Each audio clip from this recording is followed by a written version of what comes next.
Starter, you folks all set? All right, so let's start off. Gil, will you open up the meeting for us? Sure. And I'll knock over Diet Coke to start. That's how I feel.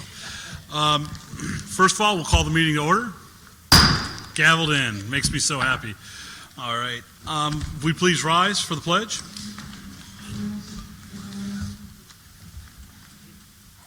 I pledge allegiance to the flag of the United States of America and to the republic for which it stands, one nation, under God, indivisible, with liberty and justice for all.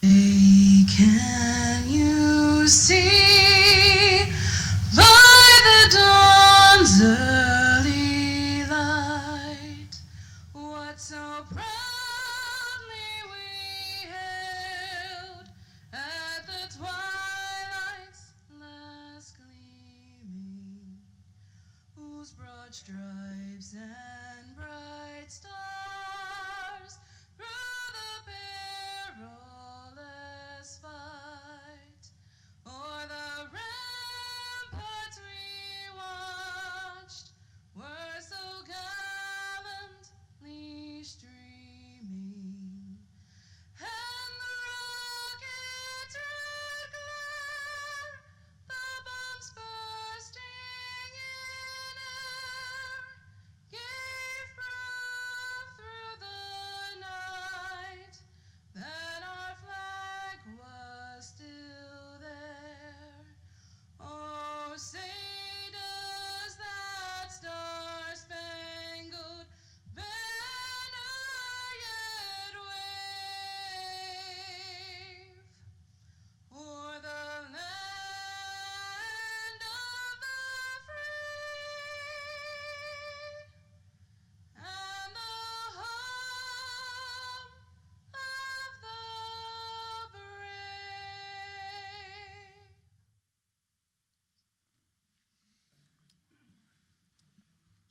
All right.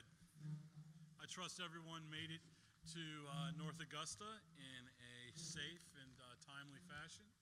I do apologize for our Vice Chair, Doug Howard, not being able to be with us. He caught a little bit of a bug last night, and he hoped to be here. However, he just hasn't been able to get over it, so he hopes to be with us tomorrow. So my apologies from Doug.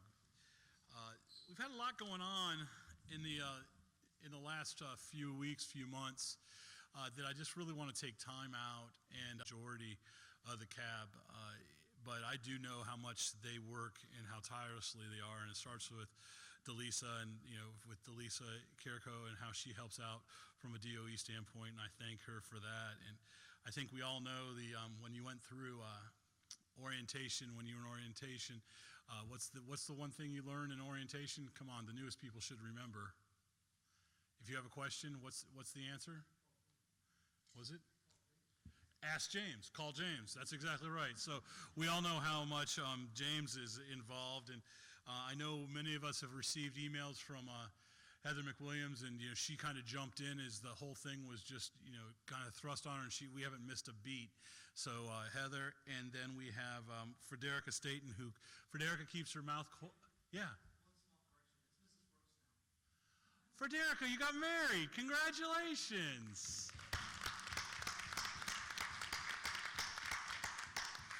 But, Frederica never likes the attention, but she sits back there, and if you try to go find anything online, it's because she's done the video. And what's the last name? Brooks. Thank you, Mrs. Brooks. We appreciate your help. All right. I'm really encouraged today as we start this meeting.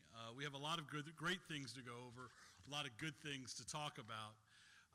But as we wrapped up the executive committee meeting this morning, I was really encouraged. I shared with the executive committee, and the time I've served on the CAB, it was by far and away the best executive committee meeting I've been involved with.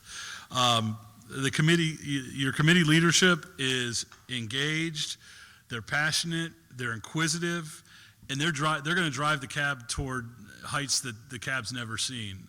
The committee chairmanship is exciting and it's strong. It starts with the Administrative and Outreach Committee. This meeting, they're going to bring forth a new recommendation for committee attendance, and this is for committee attendance, not full board meetings, but we're going to have a good discussion about that, and they're going to bring a recommendation to our standard operating procedures, and they're going to bring that forward this meeting, and they've done a great job.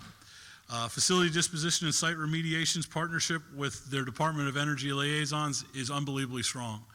To hear month in and month out, to hear FDSR talk about the relationship they have with DOE and their liaisons is just inspiring, and it's getting strong and stronger every month, every committee meeting. Nuclear materials, I wrote down as laser focused. Probably not the best thing to talk about lasers when we're talking about nuclear material, but that's what I put. They're laser focused on all nuclear materials on SRS. And they're intent on, as they look at these materials, on seeking disposition passes to getting them out of here. It's really exciting to see that. Strategic and legacy management is focusing on the legacy of Savannah River site. They are very focused on what the legacy of the site looks like, not necessarily 5 years, 10 years, but 20, 30, 40, 50 years down the road. Very focused on that. And then waste management is focused on waste definitions and dispositioning waste off of SRS, which is really exciting to hear, but it leads us into the meeting that we had. This is a pretty special meeting that we're having. Tomorrow, if you looked at your agenda and you're seeing that, and I lost my agenda and I'm going to mispronounce his name, James. First name? Mark Sinderling is going to present to us.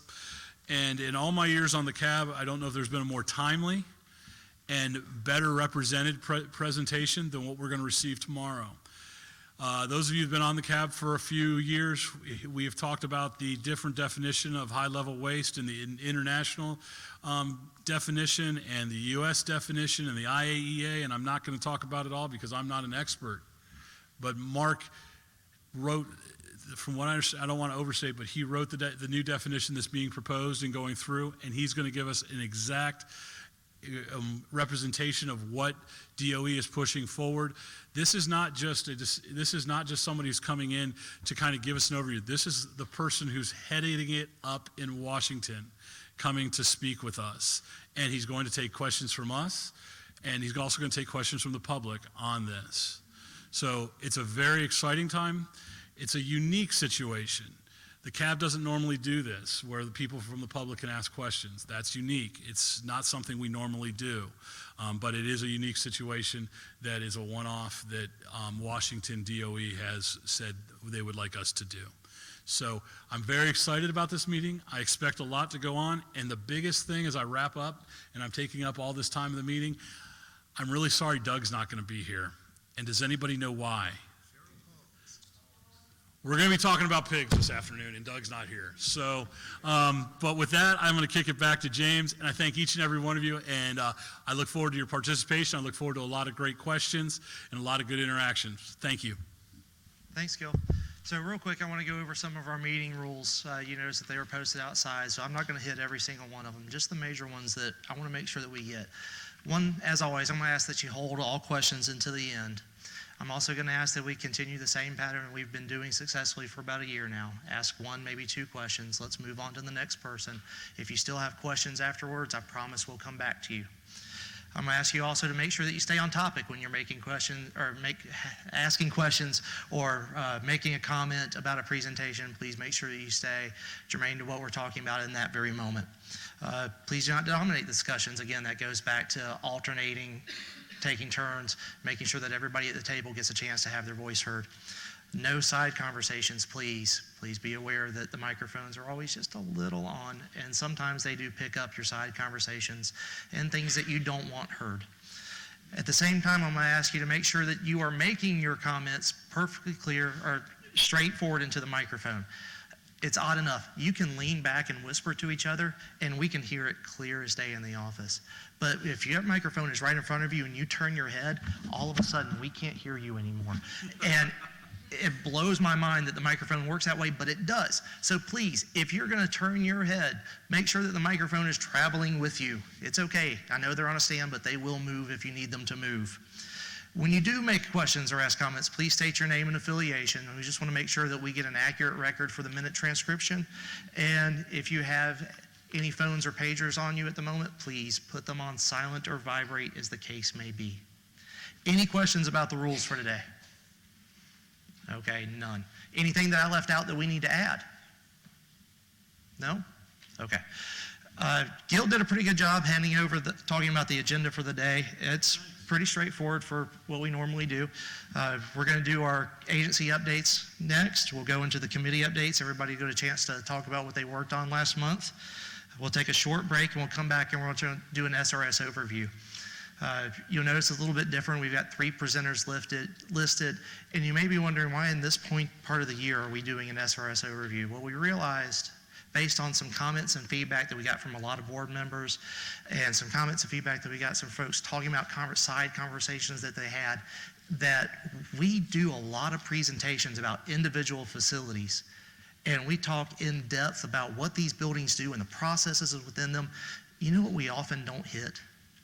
How they're related.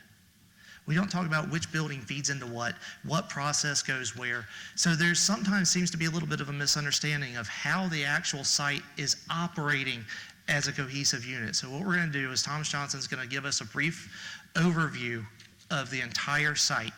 And then Michael Michelanis and Jim Folk are going to come up and they're going to break it down with really one slide each. And that slide is really just going to be a flow chart for each of their programs. So at the end of those, please make sure that you're listening for how materials flow from one place to the other. Make sure that you're paying attention, because at the end of that, everybody needs to come out of the back end with an understanding of what exactly happens at SRS from point A to point B.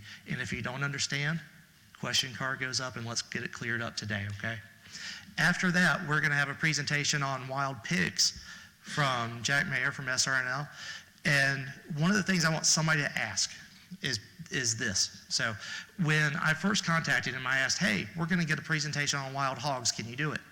He said, sure, I'll be happy to be there. I said, what do you want me to list your agenda title as? He said, well, wild pigs.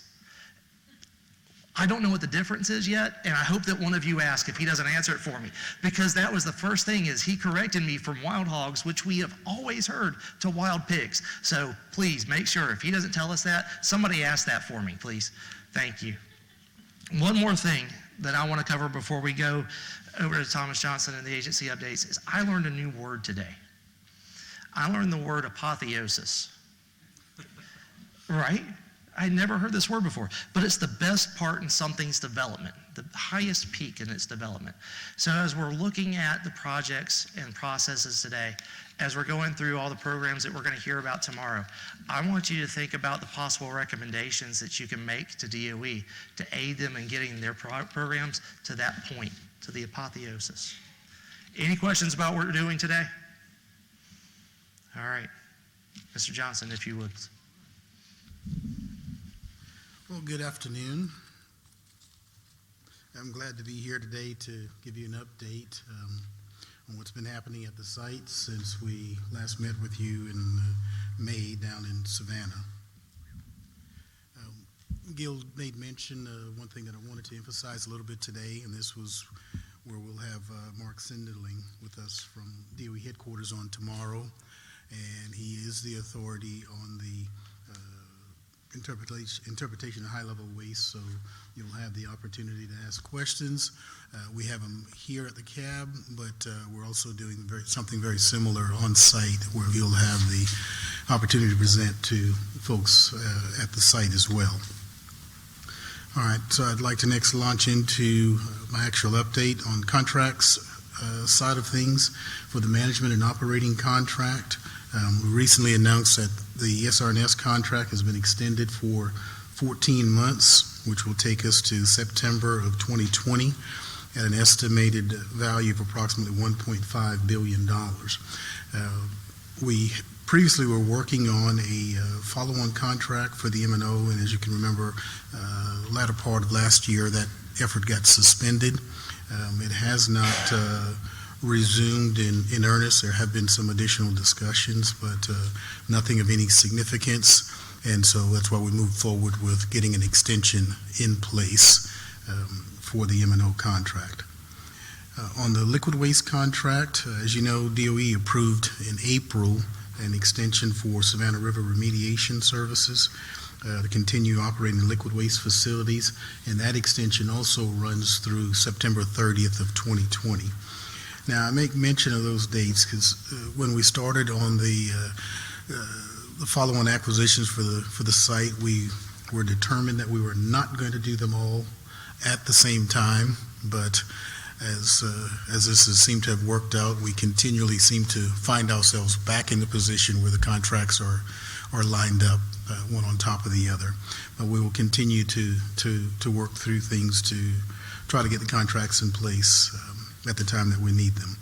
On the follow-up for the liquid waste contract, we do have an acquisition team that's in place that's actively working on the follow-on solicitation for that contract.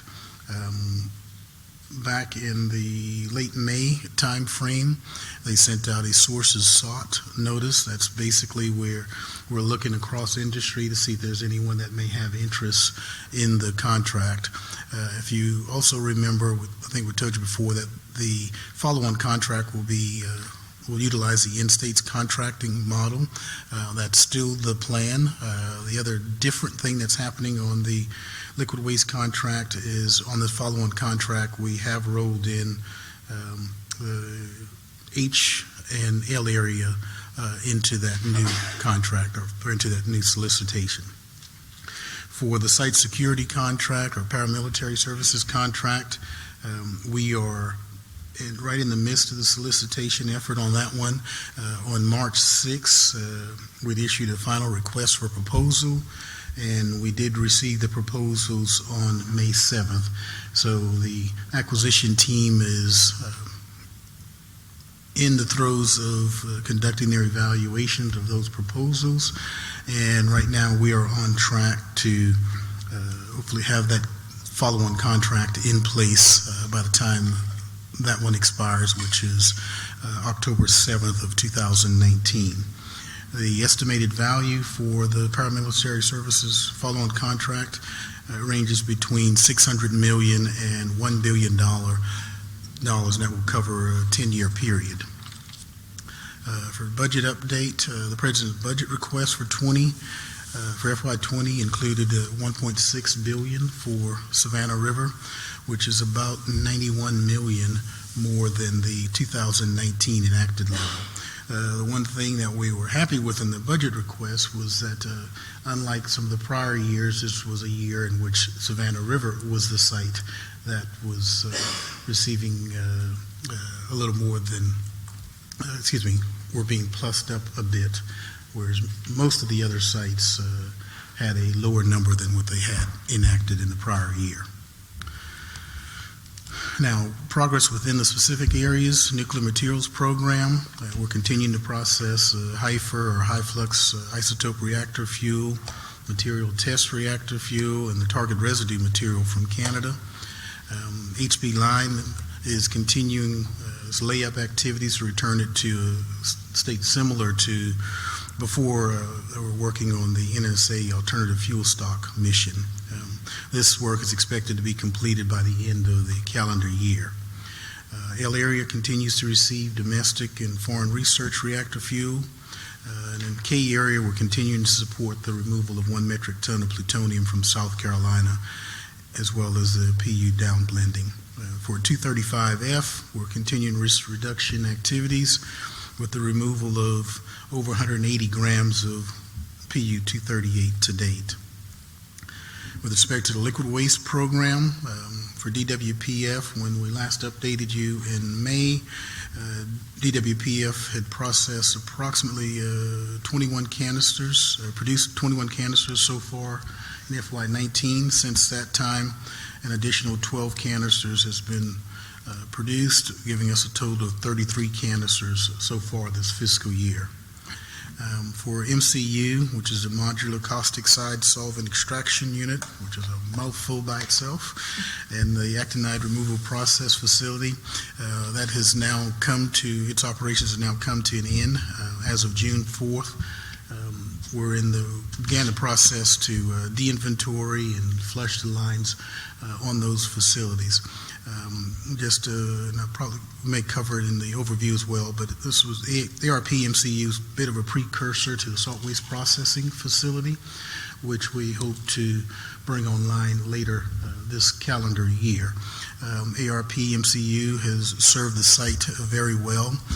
When those things were brought online, I believe we were anticipating about 3 years of service from those facilities, and we've actually gotten about 11 years of service out of those facilities, where they have produced, we're able to process nearly 7.5 million gallons of salt solution, with a little bit over 400,000 gallons specifically in FY19.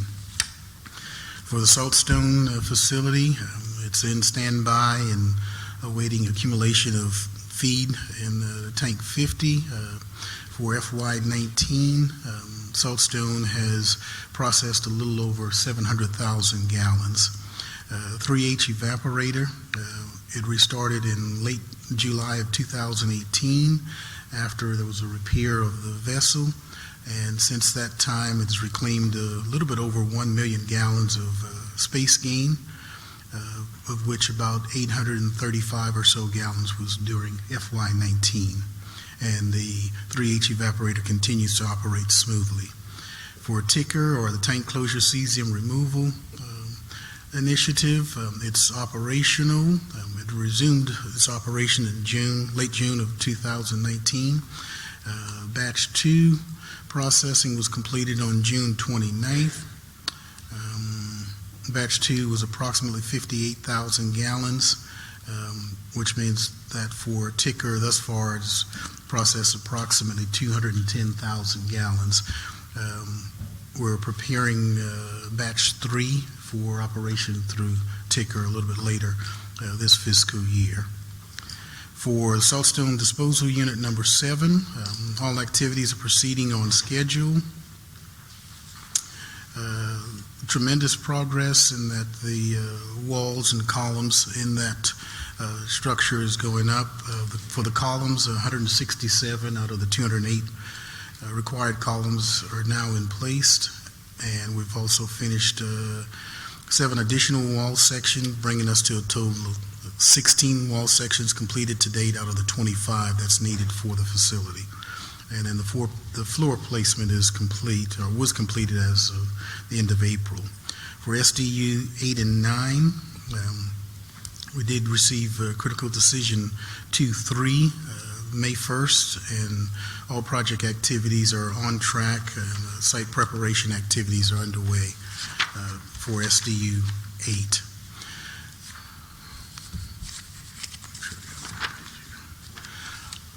All right, for salt waste processing facility, we continue to make progress toward the startup and commissioning activities on that facility. We are in the cold commissioning phase now and expect to have that completed by the end of August. Here recently, the contractor actually had a management self-assessment performed. We got a brief out on it, I think it was last Thursday. Anyway, the contractor, given the status of where we are in the project, there are a number of things that they will continue to need to work on. The management self-assessment is something that they decided they wanted to do as a prepare for the required contractor operational readiness review that is scheduled for later this year. So the MSA was just a kind of a preparatory action to give them a gauge on where they were before the required contractor operational readiness review later this year. SWPF is still expected to be completed well within the authorized total project cost of $2.3 billion. And much like with our state representatives that are here, we're certainly looking forward to bringing the facility online. By comparison, when SWPF comes online, we should be able to process somewhere between 6 million to 9 million gallons per year, and that compares back to the ARP MCU that I mentioned before, which typically ran on the order of about 1 million to 1.5 million gallons per year.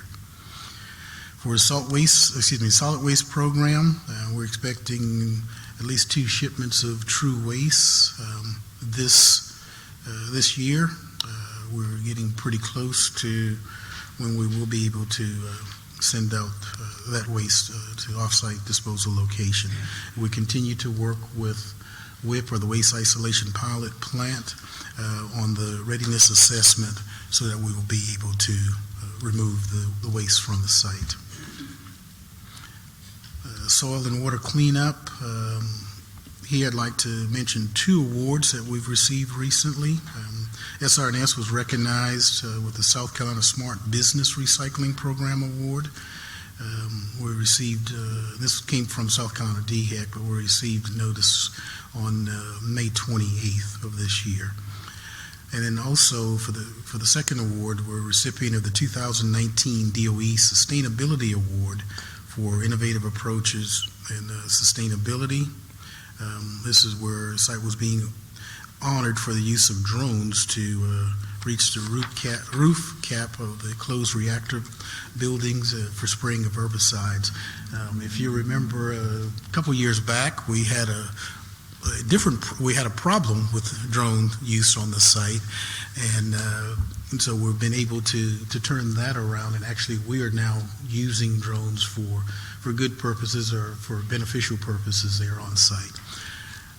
That's not to suggest anybody got to try any other things that will challenge us, but anyway, this was just one of those where we're able to get it turned around and used for beneficial purposes. Savannah River National Laboratory, we are continuing to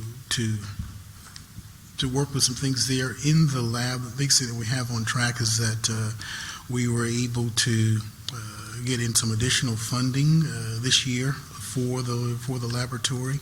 We had approximately $50 million more in 2019 than we were able to dedicate to the lab in the 2018 timeframe, which brought us to about $300 million that was specifically dedicated to or utilized by the lab this year. And finally, I want to extend an invitation to you for August 24th. The Savannah River Ecology Laboratory will be hosting the 11th Annual Touch and Animal Day at the Odell Weeks Center in Aiken from 10 to 1 p.m. This will provide the opportunity to touch if you so desire. Things like snakes, possums, turtles, ducks, toads, alligators, and you'll also have the opportunity to sample some edible plants. You'll also be able to get some additional information and learn about the plight of the pollinators, which I know was something that was important to the CAB here recently as well.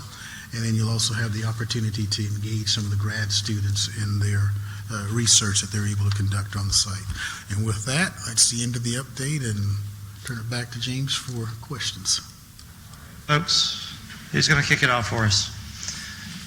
Mr. Vivakis, let's start with you. Thank you, sir, for your remarks. I noticed on your topics, one of them was about the June 14th, the President issued an executive order directing all federal agencies to evaluate the need for each of their current advisory committees. The executive order directs all agencies to cut their advisory boards by at least 1/3. The order gives agencies until the end of the current fiscal year, which is September 30, to terminate at a minimum 1/3 of their committees. Do we have any idea at this time how this executive order will impact the SRS CAB or the EM Site-Specific Advisory Board? Okay. Well, I sort of knew that question would come. So we did have some, but I didn't put it in the prepared remarks. But we've had some discussion with headquarters. The thing to note on it is that for environmental management, it looks at the cabs as a single cab, even though we have a number of them spread around the country, and so it would make absolutely no sense to eliminate a cab at a specific site, because that would not do anything as far as meeting the initiatives, from the president to reduce the number of boards across the country. The feedback that we've gotten is we really don't expect any changes. I've not gotten anything official in writing back to us, but we do not expect any changes to the cab. Do we know how many advisory boards in total the DOE has? They have to cut by 1/3? No. I guess it was lost in what I said to you. DOE isn't required to necessarily cut its board by 1/3, because for DOE, although we have a number of sites around the country that has a cab, it is viewed as a single cab for the Office of Environmental Management.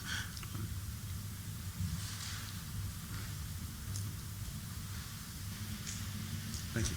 You're welcome. Greg, I saw your card go up earlier, but you got it. Any others from around the table? You sure? Going once? Going twice? Just the one? Got off easy, Mr. Johnson. I did. I guess they were saving it for the next presentation. Bobby, last minute? Almost. Bobby Williams, CAD. You stated that the SRNL, the lab, received $15 million. Where did this funding come from? The lab is funded primarily through indirects for the site. So there's not a specific budget line for the lab. So as the funding goes up on the site, that provides us with a little larger base. And because it's funded out of indirects, that's set as a percentage. We're able to provide a little bit more to the lab as the funding changes on the site. Okay, thank you. All right. This time for real. Any others? All right. Thank you. Mr. Richards, shall we move on to EPA? Sure. John Richards, EPA Region 4 in Atlanta. I don't have really too much, just a few personnel items. As you know, EPA's had decreasing budgets or still straight line budgets over the years. But we have managed to hire in 5, and then we may get 2 or 3 more project managers. And again, they normally get divided among some of our different types of private sites and occasionally federal facilities. So we'll have one of those that will be starting to take on some work at Savannah River and Oak Ridge, so I may be coming to one of the upcoming CAB meetings and getting more involved. Hopefully in the future. He's actually from the Georgia's Environmental Protection Division.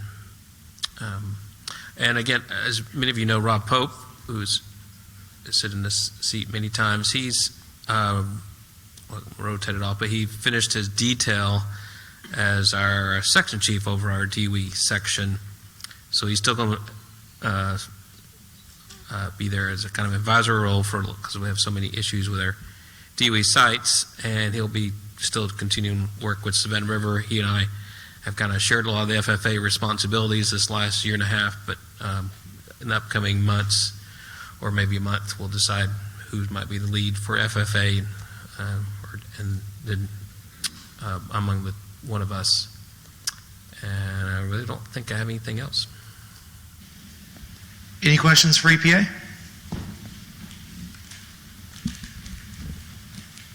Nope.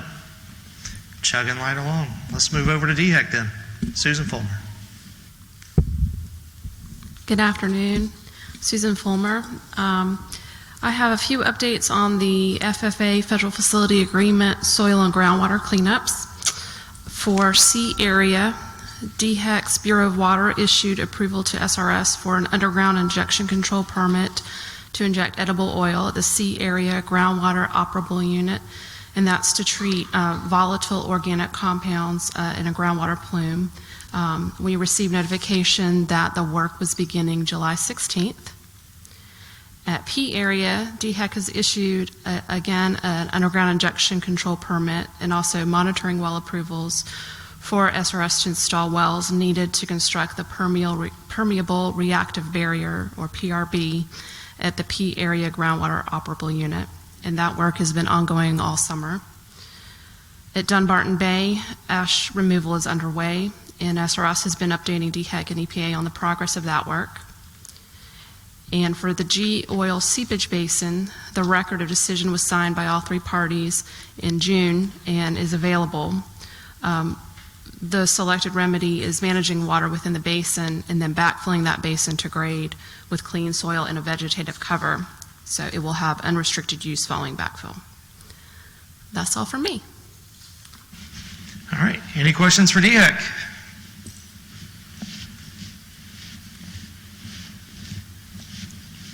Short updates and no questions. That's wild and unusual. Okay. Very cool.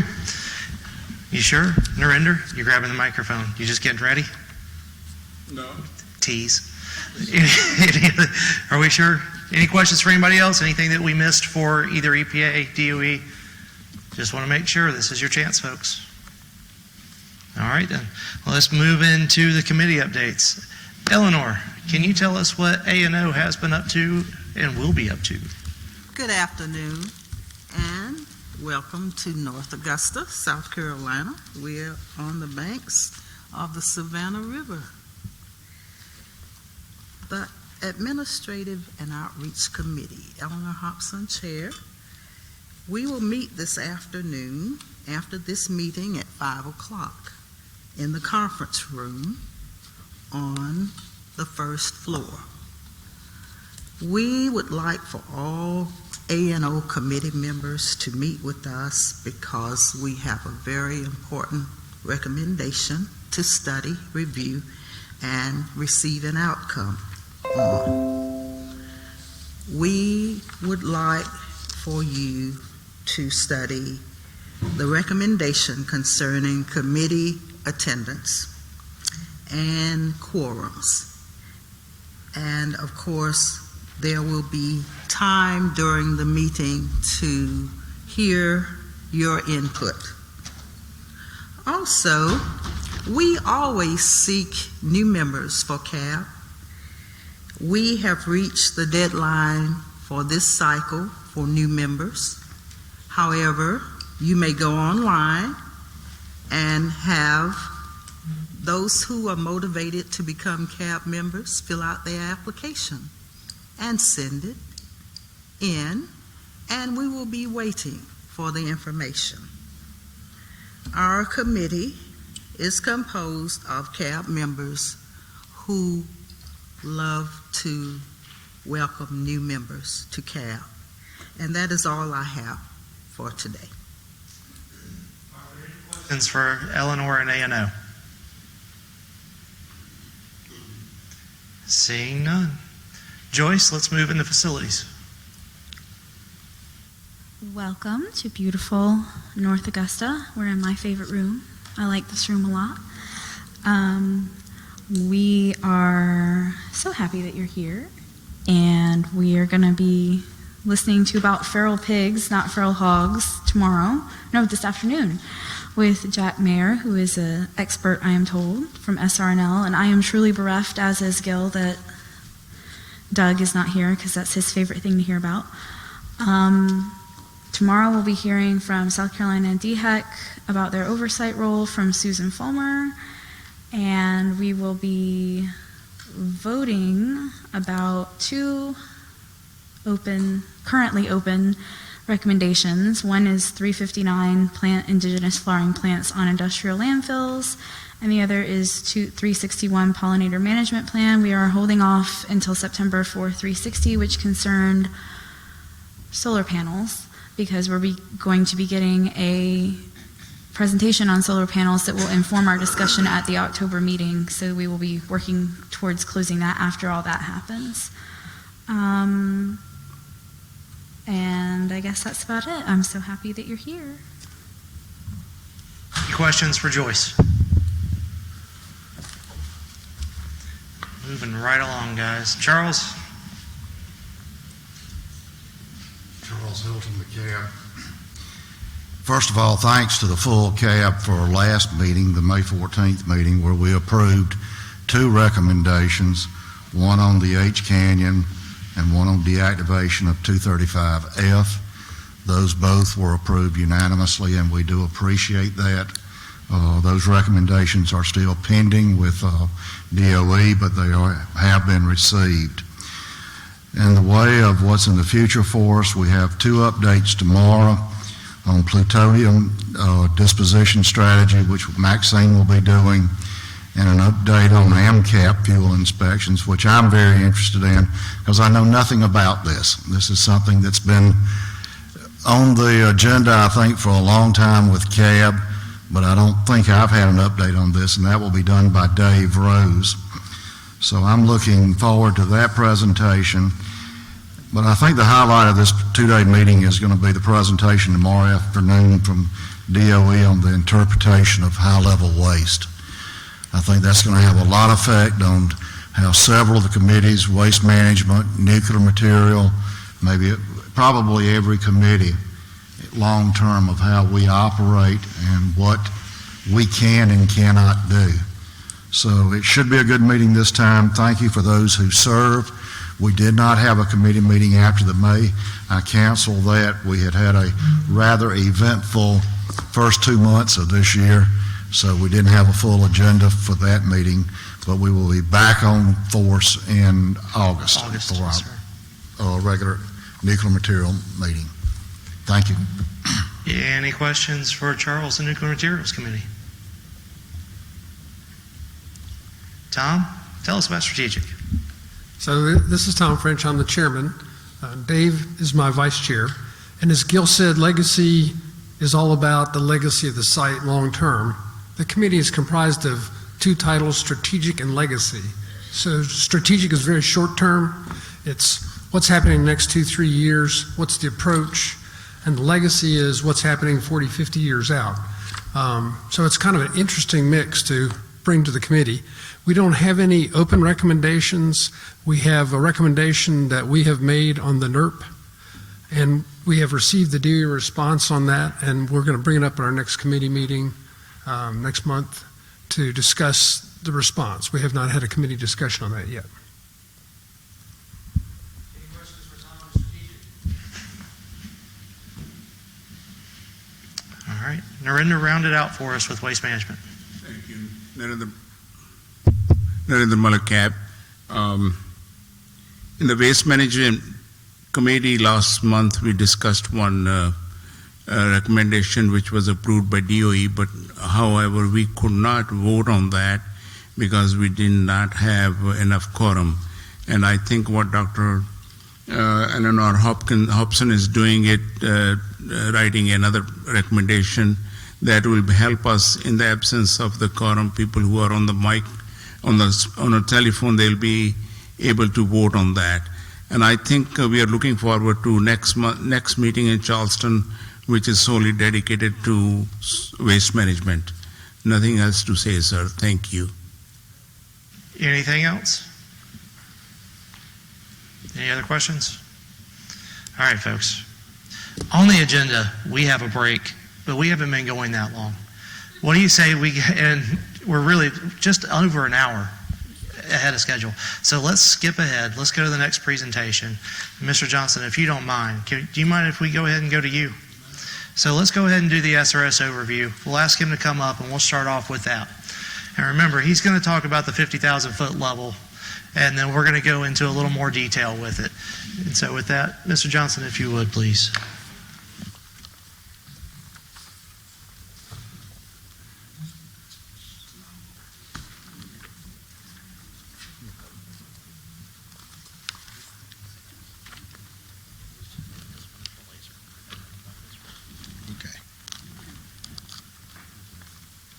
All right, can you hear me okay? Well, I can hear myself now. All right, so a good bit ahead of schedule, but we'll go ahead, and I'm one of those that kind of on the acquisition and project management side, so when I get ahead of schedule, I like to stay ahead of schedule. So I'm not going to talk any longer because I have any more time. All right, and as Gil has said, and James has said as well, we've got a lot of new people that are on the cab. I know some of you probably know the history of the site probably as well as I do, but for many of the new cab members, certainly don't have the benefit of that. And as it's been said, more often than not, we're speaking to you about particular parts of the site or particular operations rather than about the entire site. And so the other thing is that I'm probably going to speak a lot less than what you see on the slides, but the good thing is that you have the entire slide deck so that you'll have the materials for your reference should you need them in the future. And since that's behind me, I know it's probably not great presentation things, but I'm going to hold one here in my hand so that I can kind of look at you and not turn my head too much and get and lose the sound. But anyway, so for the Savannah River site, it's been in existence for quite some time, going back to the late 1940, 1952 time frame to be more exact, when the site came into existence. It's been a tremendous economic vehicle for the area, and certainly also very important from a science standpoint for not only the South Carolina, Georgia region, but for the U.S. as a whole, and even some benefits to the world because of its existence at Savannah River. The first slide here is just talking about the fact of some of the things that were responsible there on the site. You've heard the different parts, but you'll hear us talk about environmental management, or environmental restoration from time to time, and that's come about as a result of the operations on the site over the years. Back in the 1950s, 60s, 70s, when the site was first starting up, a lot of the practices that took place there on the site, this was before many of the environmental regulations actually came into existence. And so as we deal with some of the things today where you had settling basins, or you have specific waste units that are there on site, we're dealing with them today, and folks may think that, oh my goodness, what were those folks thinking back in 1952 or 1960?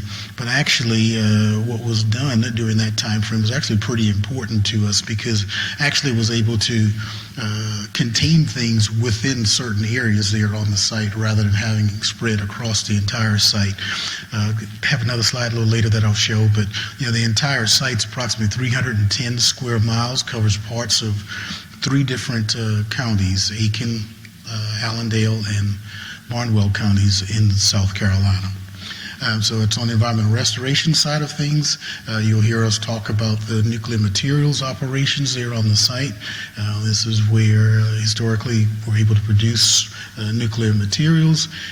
Today we're still dealing with some of the nuclear materials there on site, dealing with it in the sense of either needing to repackage it or recover materials that have come back into the site. During my update, you heard me make mention of foreign and domestic research reactor materials. So this is materials coming back to the site, and we are actually recovering nuclear materials from those returns.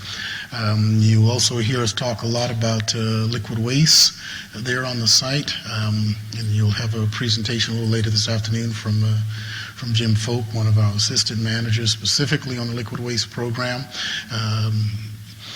One of the things that we look at all the time, you'll see a kind of a gear chart.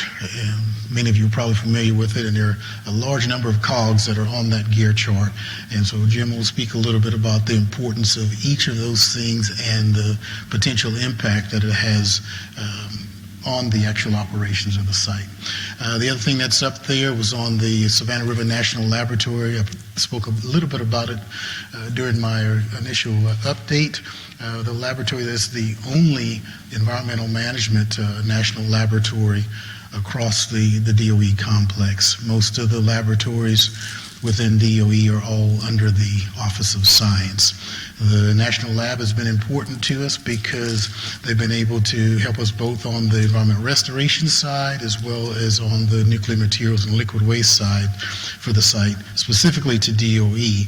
The other thing that the lab does is the lab does a lot of work, what we call work for others, where they're supporting things, places like Homeland Security and FBI, other federal agencies. And then their influence also goes beyond just Savannah River, as they do work for some of the other environmental management sites across the complex. 70 years of history to our nation, and some of this I spoke about, but 1949 was when things really kicked off there for the site. The original contract with the site was with DuPont, and they operated the site for quite a few years. For folks that have been around and involved with Savannah River for some time, DuPont held the contract from 1950 to, I believe it was 1989, when Westinghouse Savannah River Services took over the contract.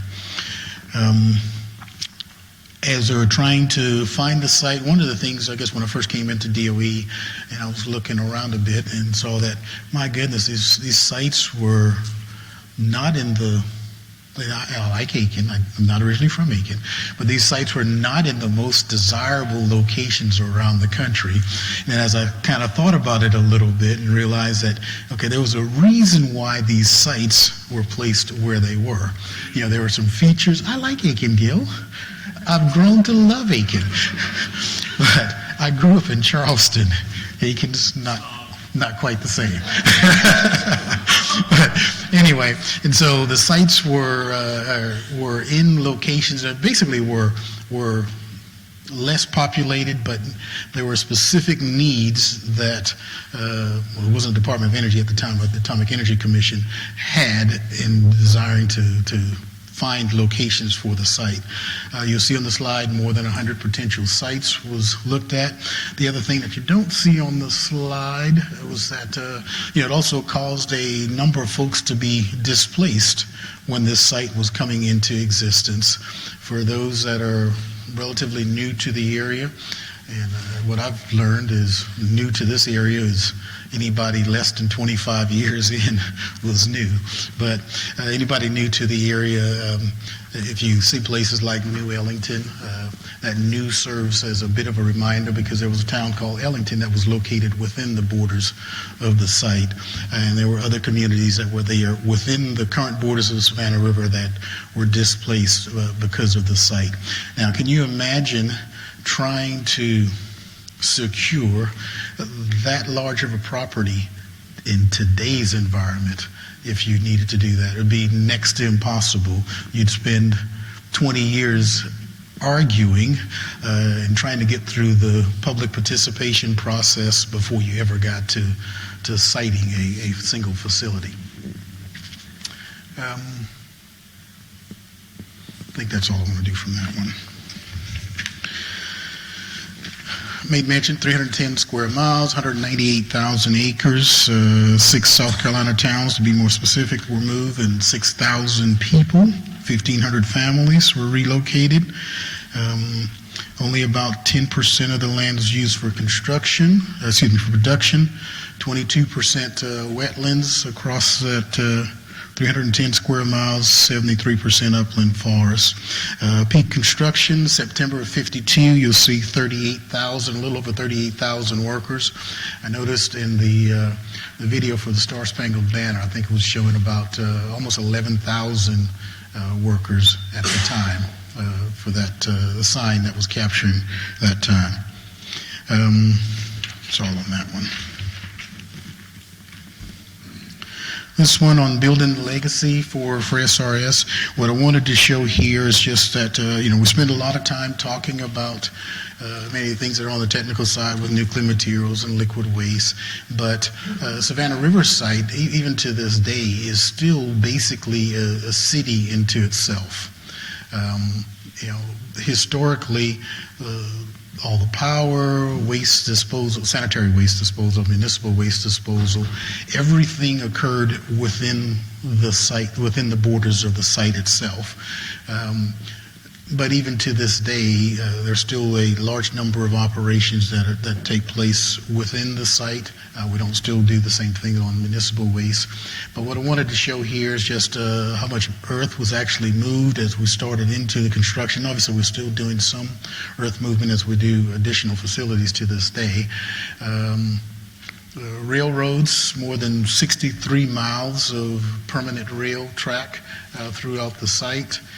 You see there on blueprints more than 2 million throughout the years on the site that was produced. More than 230 miles of roadway throughout the site. You've heard me during prior updates where we talked about just over the last few years where we've been able to do some extensive upgrades on the road system there on the site. Many of the roads had not been touched for about 20 years prior to the last 2 or 3 years where we've been able to do some upgrades. Tremendous amount of concrete produced for the various structures, as well as structural steel, reinforcing steel, processing steel. Okay, that's all I want. Early production years there on the site, 5 reactors. In the very early years of the site, 2 chemical separations facility, heavy water extraction plant, nuclear fuel and target fabrication facility, waste management facilities, lab analytical facilities, and throughout the years we're able to produce 36 metric tons of plutonium from 1953 to 1988. Now the other interesting thing from this slide is that some of those early production facilities are still in place today, still in operations today. I said there were 2 chemical separations plant. So when you hear us talk about H Canyon, that's one of the chemical separations facility that constructed in the early years, still in operations to this day.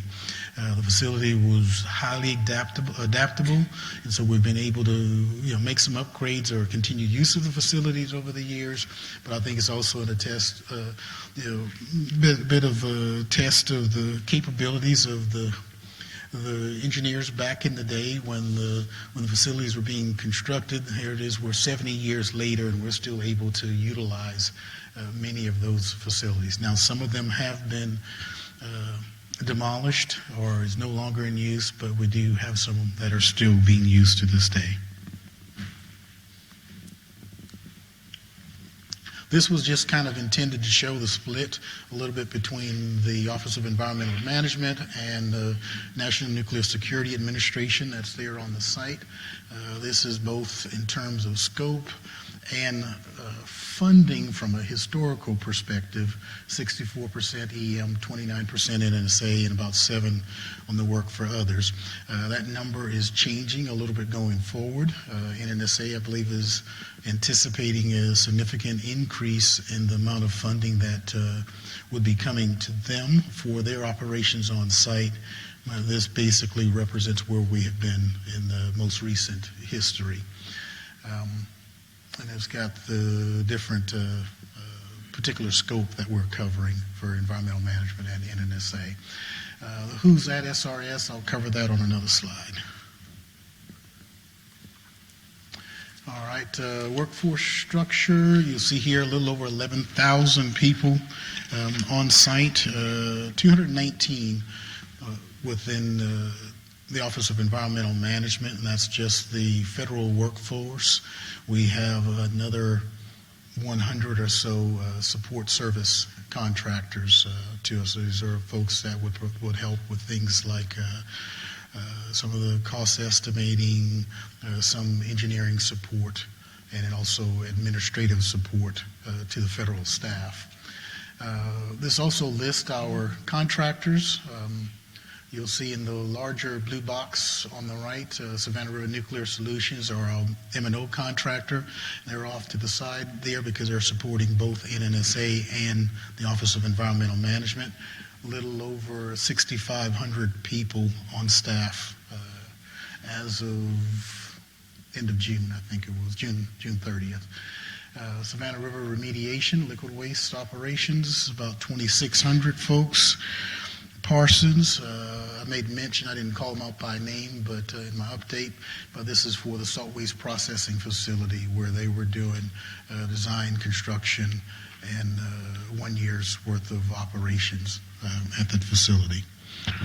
Just under 600 people. Centera, paramilitary or security services, 674. University of Georgia, the ecology lab, important to us in the sense of they do did really some of the background studies, initial background studies for the site, and continue to support us and do studies within the boundaries of the site. Amoresco biomass cogeneration facility, 26 people basically, where we have replaced the coal-fired powerhouses on site and using the biomass for steam generation on site. So total workforce, a little over 11,000 people. All right, this is on the contracts. I'm not going to go into every one of them. I'll be sure to answer any questions that you may have on it, but I just wanted to show here the names of the company that actually holds the contract and also provide a little bit of detail on the term or period for those services. As you can see, these are all very large contracts, and so whenever we go through the solicitation process, there are usually a large number of entities that are interested in getting these contracts. Typically, our contracts are 5 years base with up to an additional 5 years in options. And so when you can see contracts that are coming in at 10, $15 billion, you can very well imagine there'll be a large number of entities interested in it.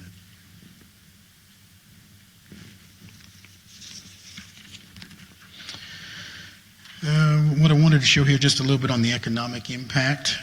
Still the same number of employees. Typically, we get about a little over $2 billion per year coming in at the site, $1.5 billion for environmental management, and another $600 million or so coming in for NNSA. And as I said before, the NNSA number is expected to go up a little bit, but that $600 million, as you see on this slide, was a combination of their normal operations as well as MOX, and so some of that is being offset by the termination of the MOX contract. $2.6 billion in economic impact to the region, and about $200 million was spent annually in the local procurements. I think what you'll find for the site is that we make a pretty great effort. Also, I don't have it on this slide, but we make a great effort in trying to work with the small businesses. We do it on DOE-only contracts as well as the contracts that may be issued by the major contract holders on site. To put it in perspective, I think we are on the order of about $200 million per year in small business awards, which is by far the largest number in all of the Office of Environmental Management. Made mention of this before, city by itself, or the city of SRS, fire department, medical facilities. I think I covered everything else. So the only one that I didn't cover before was the weather center, and we do have a weather center there on site, and it's important to us and you in very many ways. And it's important to us because not only is a weather center, but they're also very, very skilled in monitoring atmospheric conditions. So in the event that we had any type of release or any issues there on site, we have folks that are recognized experts in being able to provide us ready information on wind patterns and things of that sort.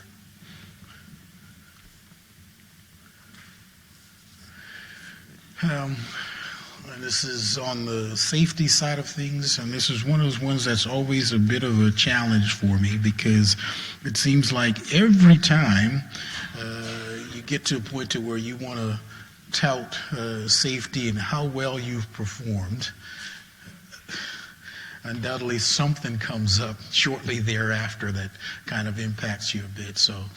But the thing that I really want to stress from here is that from the time you are introduced to that site to become an employee, we drill safety into every employee there on the site. Doesn't matter whether you are working in janitorial services or you're working in nuclear operations there on the site. We stress to folks their importance, and you may say, what in the world would janitorial services have to do with safety culture of the site?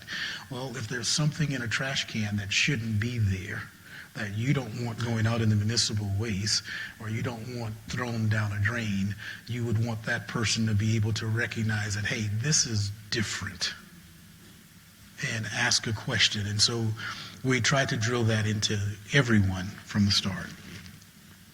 And you'll hear from our contractors, or you may have seen, they have celebrated a pretty large number of safe hours over the last couple of years without any incidents as they're on site. We're proud of that, and hopefully we can continue to keep that going as well. Liquid waste, I know Jim's going to go into great detail on it, so I won't do too much here on this slide. But anyway, it's just we've got about 35 million gallons in underground storage tanks that we need to deal with.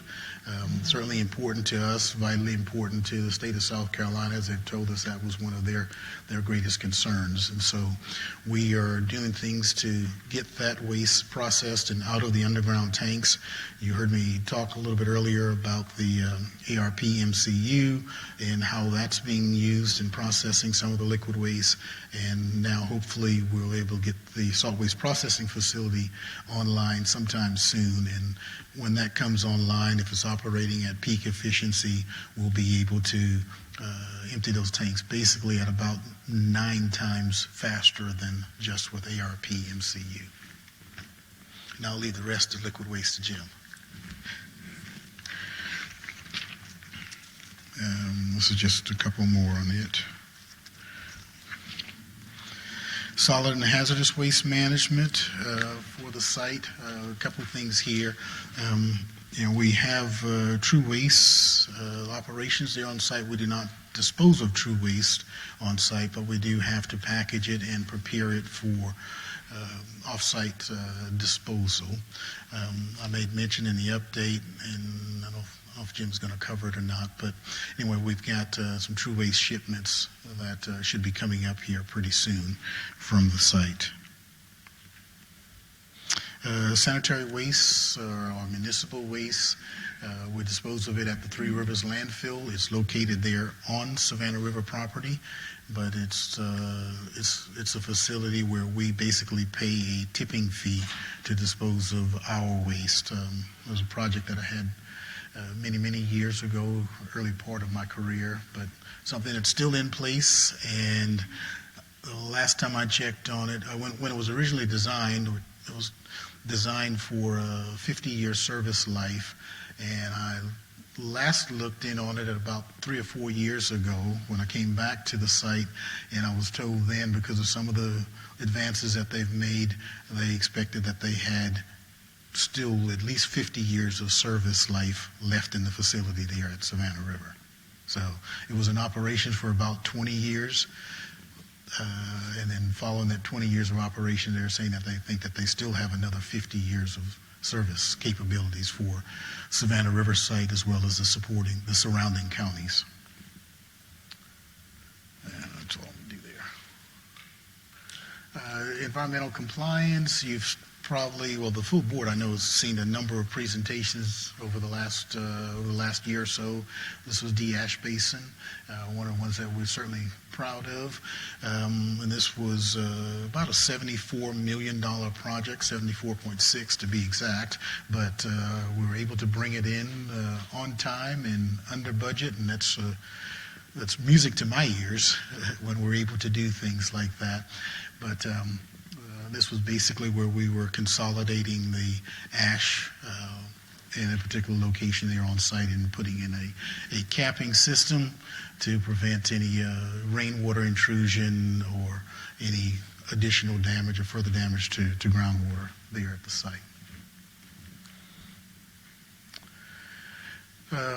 Michelanus is going to cover the nuclear materials side of things. I won't spend a whole lot of time on it, but this is just K area, material storage and PU down blending.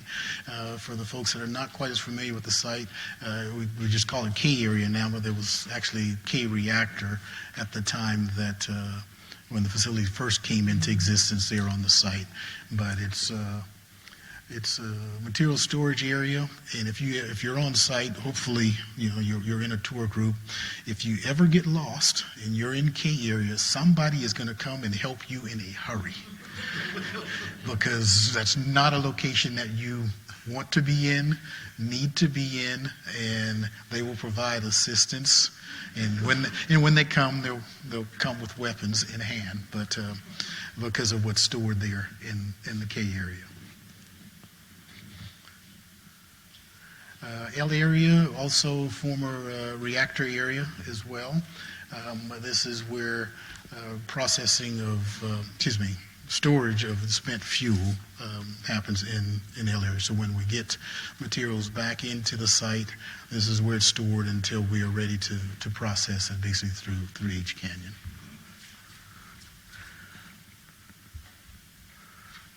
Mike, I'm sure, will cover H Canyon as part of his. I spoke a little bit on SRNL as well. This is just really the four general areas that SRNL supports: environmental stewardship, national security, nuclear materials, and energy security. One thing that's probably it's not on the slide, but it's probably not familiar with a lot of folks, is that there's actually a facility down in Charleston where there's a partnership between SRNL and Clemson University and what was SE&G at the time now, so maybe Dominion, where they're working on things to look at turbines as well as ways to be able to secure the energy grid as well. I just had to, Gil. I can't get it out of me. All right, just a couple more on the lab. But anyway, it's of vital importance to us at the site as well as the nation. And I think that's it. I think that's it for me. So let's do this. Let's handle some of the questions first that you have, that you're wanting that management perspective on, that you want to hear what Thomas has to say, anything he's covered so far. Are there any questions? Dave, let's start with you. Dave Labakis, CAB. Thank you for a very comprehensive overview. This is a question I've had for some time, and I figure today is probably a good time to ask it. On July 17, 2017, DOE fully accepted CAB recommendation to update the SRS strategic plan. Over 2 years later, the strategic plan has not been delivered by SRS. Organizations without a strategic plan are sometimes described as a ship without a rudder or managing by the seat of their pants. Now, I have attended and participated in enough of these meetings to know that that is not, I repeat, not true of what happens at SRS. But the question remains, why, more than 2 years after the CAB recommendation being accepted, why doesn't SRS have an updated strategic plan? Okay. Well, I'll start the answer on that one. A couple of things. We did prepare a draft strategic plan, and that was provided up to headquarters about 2.5 years ago or so, I believe was the time frame. We could not, I believe we'd also, I thought we'd taken the opportunity to share that draft with the CAB. But anyway, we were not able to secure approval at headquarters level to be able to get it published. We were going through a change in administration at the time, and so we weren't able to get it pushed through. We've made some passes since then to try to get a strategic plan in place, but have not been successful getting an overall strategic plan. But what we've done in the interim, we've done a few things like on the liquid waste side of things. You'll hear, and Jim may make mention of it, but there's a system plan that speaks to what's going on with the liquid waste program. And then on the nuclear materials side, we also have a systems plan that was done for nuclear materials. And we are working, Mr. McMillan in the back there, we're working on a systems plan for the environmental remediation as well. So the one thing that I've learned throughout my federal career is, okay, if you can't get the big deal done, then you work a lot of little deals that may get you to where you wanted to be with the larger deal. So we weren't able to get an overall strategic plan done, but we have actively worked the major areas in doing a system plan for each one of them. Thank you. Joyce. Joyce Underwood, CAB. This was a really good presentation. I really enjoyed it, and I was wondering, do you have a variation of this that you give at other public venues, or was this just for us? No, I have a variation that I do at other venues. I've done this many times over the years, and so we have one where we provide to interns when they come in for the summer. If we are presenting, at a school or some other community type meeting, we have a version that we utilize with it. We try to tailor it to the audience that we have, as well as the time that may be allotted to me or others to present. But we have a couple different variations of this. Well, I would say that slides 7 and 8 in particular would be very valuable to the public at large. Detailing the differences between the EM and the NNSA missions. And those two are always included in every version. Good, because that's an ongoing discussion amongst us about that. And I'm going to ask you an NNSA question, but it's really to just help me understand EM, I promise. I thought Centera was over everybody. Why is NNSA not on your little chart with Centera? The contract is with EM. And so the difference being like on SRS is actually performing work specifically for NNSA, receiving NNSA funding as well. Centera does not get any funding from NNSA. They only get funding from EM. And so when we were going back on the M&O acquisition, for the follow-on acquisition, and who was going to be the landlord. So that was one of the discussion points that we were having with NNSA. There's a lot of things that EM pays for on the site, and we pay for it because we're the landlord for the site. So if we ever get to the point to where we start shifting some of those things, I think NNSA will realize that there's some other financial burdens or financial opportunities, whichever way you want to look at it, for you when you have the leadership role or for the site. Thank you for clarifying that, because as it read, it was like, well, is there another entity guarding NNSA that I've never heard of? No. Okay. Like I said before, you go over to K area, Centera's going to find you there too. Thank you. Eleanor Hobson, Cab. Yes, ma'am. I'm like Joyce, I enjoy hearing the history about SRS because I'm a witness. I watched it from the Georgia side. I'm from Georgia. Yes, ma'am. I'm from Burke County. And SRS, Jackson, South Carolina, all of that area was in view when I was a child. But as the forest grew, then the view was closed off and changed. However, what I'm getting at is when you mention the area that was selected for SRS, it makes me wonder also about the area that was selected for Plant Vogel, which is also our neighbor. And I'm saying our, I do not live there, but my family still has property in that area, and we are bordered by SRS and now Plant Vogel. I still have relatives there, and they are very much alive. And when I return every summer for the family picnic, I think about the environment there, the water, which they are still drinking, and I drink it. However, I have reservations about it, and I take my bottled water. And the cattle they are growing, the farming they are doing, the corn that's being harvested, the hay, and so forth and so on. I want to make absolutely sure that we are still protected and that the waste is being removed and everything is being done according to standards. Therefore, is there any collaboration going on between SRS and the Vogel? Between SRS and Vogel? Both sides. That's my question. To the best of my knowledge, there's not any significant collaboration that's going on between Plant Vogel and Savannah River. But, the data on air monitoring, groundwater monitoring, river monitoring from Savannah River is available to anyone. We would be more than happy to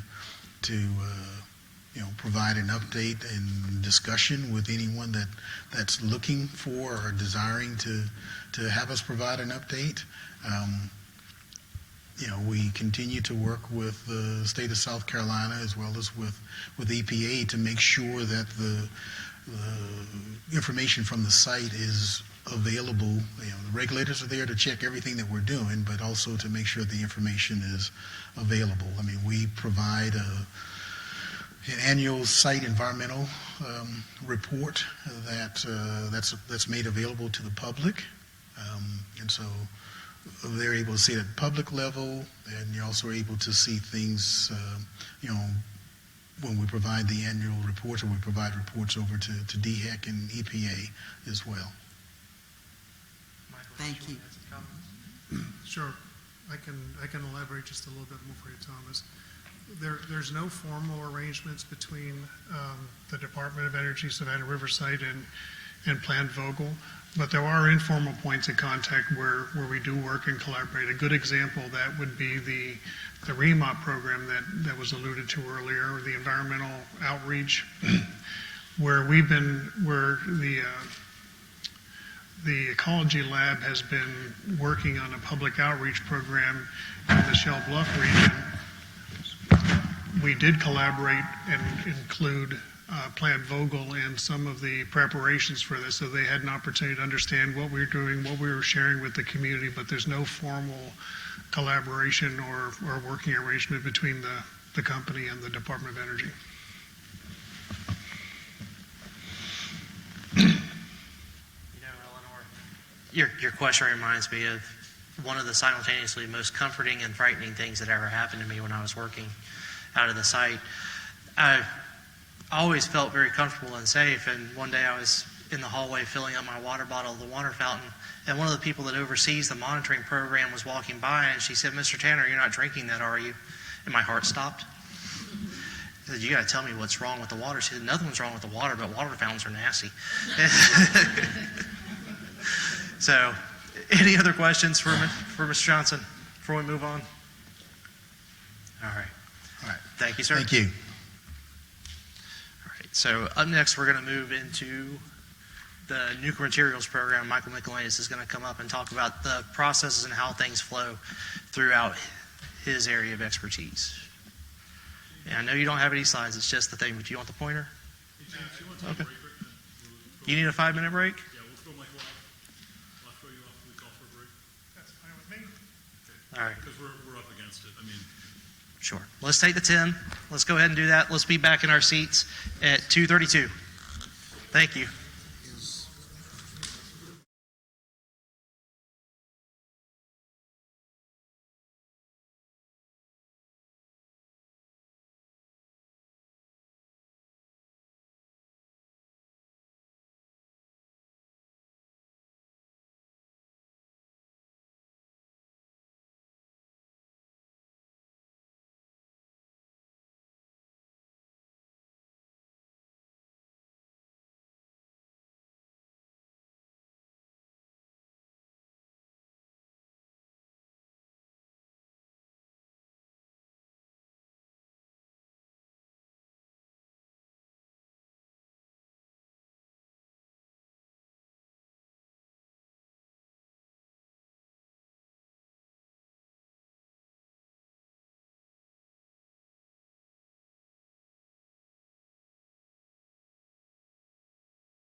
All right, everybody. Let's find our seats. Let's bring it back in. Before we get started, Mr. Johnson wanted to clarify some more of his marks or expand on them a little bit for Miss Eleanor's question. So, Thomas, I'm going to let you wrap it up.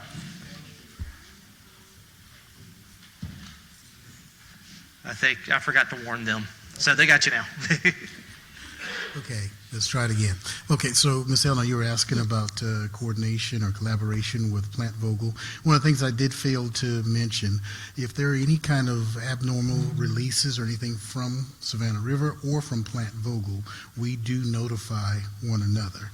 So that, because what eventually will happen, if there's any kind of releases or anything, particularly if it went to the river, folks that are downriver are going to start calling, and we'd like to make sure that one another has an understanding as to what may have happened or what may have contributed to whatever, any kind of abnormal releases. Yes, the residents feel comfortable with those security measures that are being taken. The alarm system, even the outdoor alarms, and the phone system, the security measures that are being taken at this point. All right. And thank you. All right, thanks. For inquiring. Thank you, folks.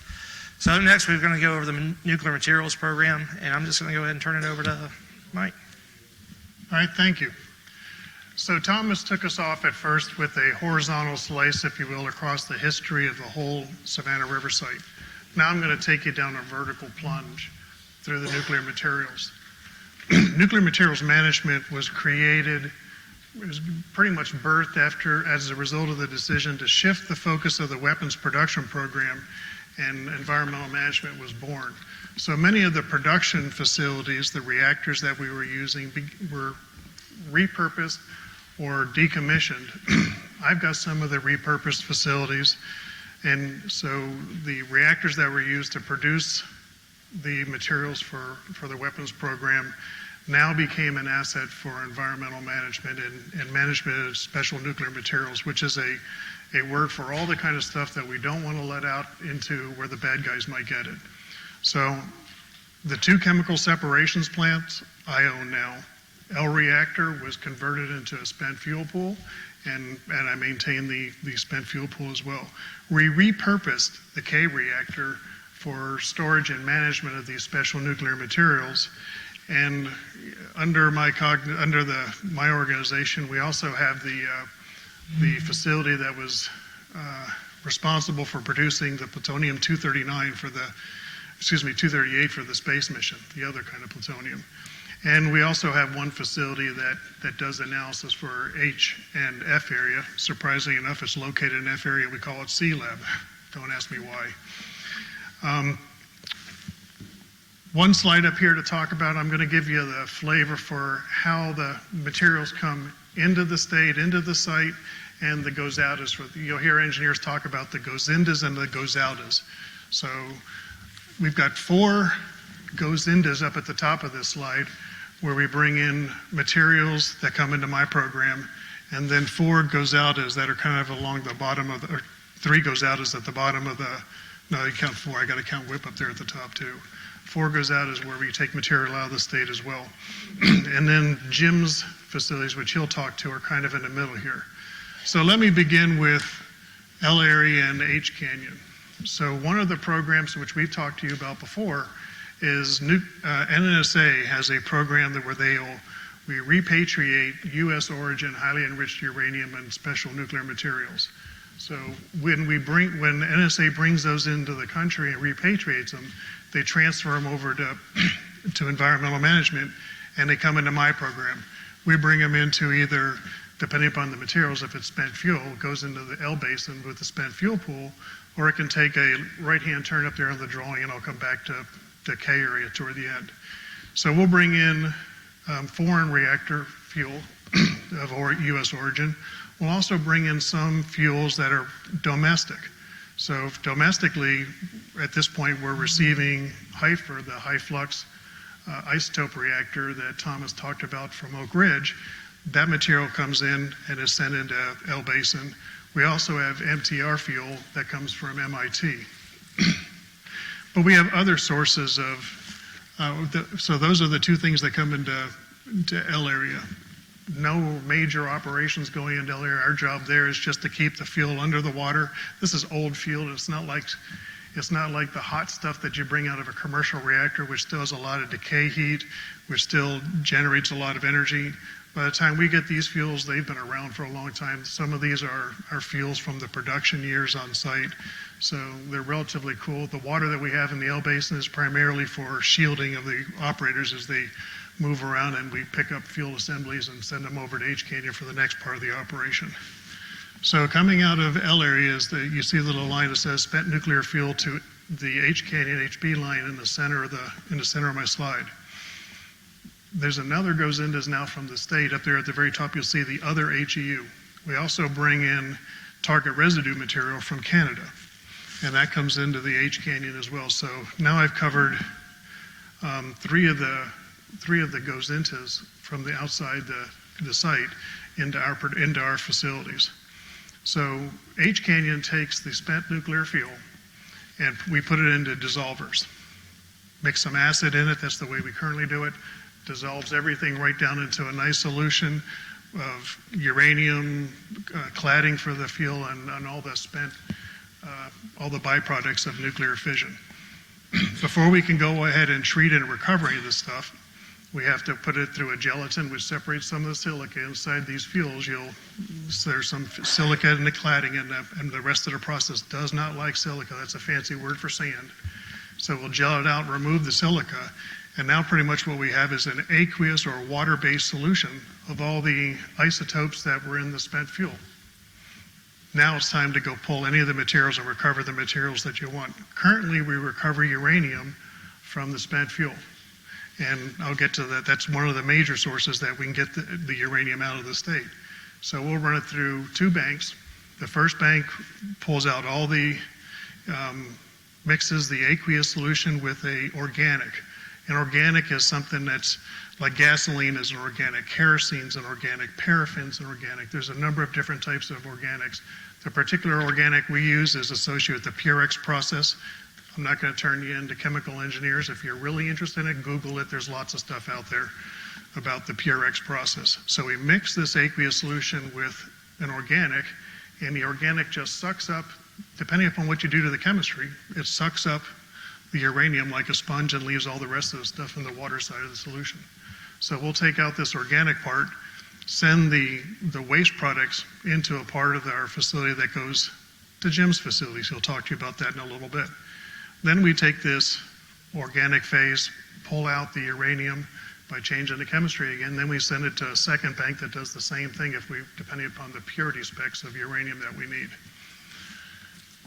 So coming out of, now I'm taking it over here to the LEU and the HALEU side of one of the ways we get rid of the materials and take it out of the state. What we normally do now with this highly enriched purified uranium is we can mix it with natural uranium from a number of different sources and create, instead of having to enrich it through an enriching facility for commercial reactors, it's just a chemical balance where you add so much of the good stuff and so much of the other stuff, and you come up with about a 4 to 5% enriched uranium. That's perfect for the fuels. We had a contract with the Tennessee Valley Authority, TVA, to provide them fresh fuel like this.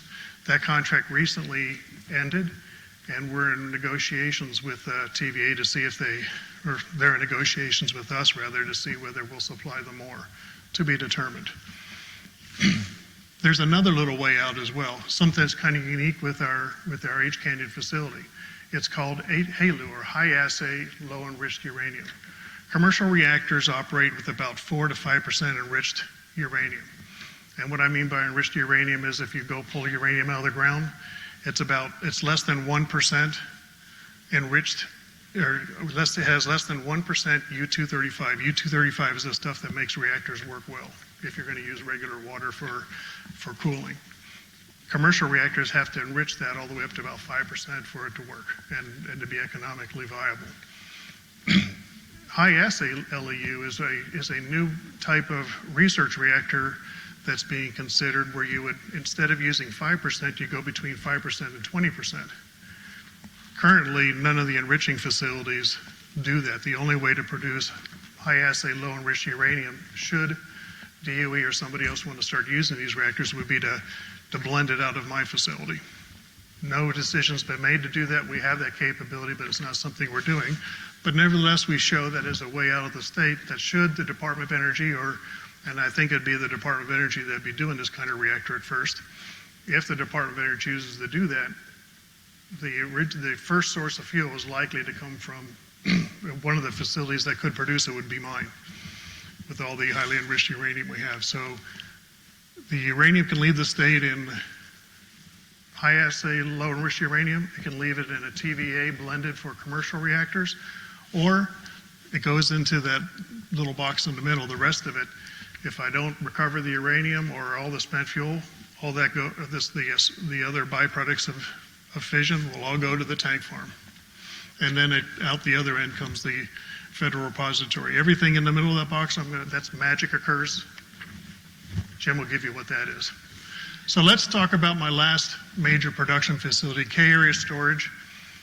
This is not commercial. This is one of our old production reactors that decommissioned and turned it into a storage area for special nuclear materials.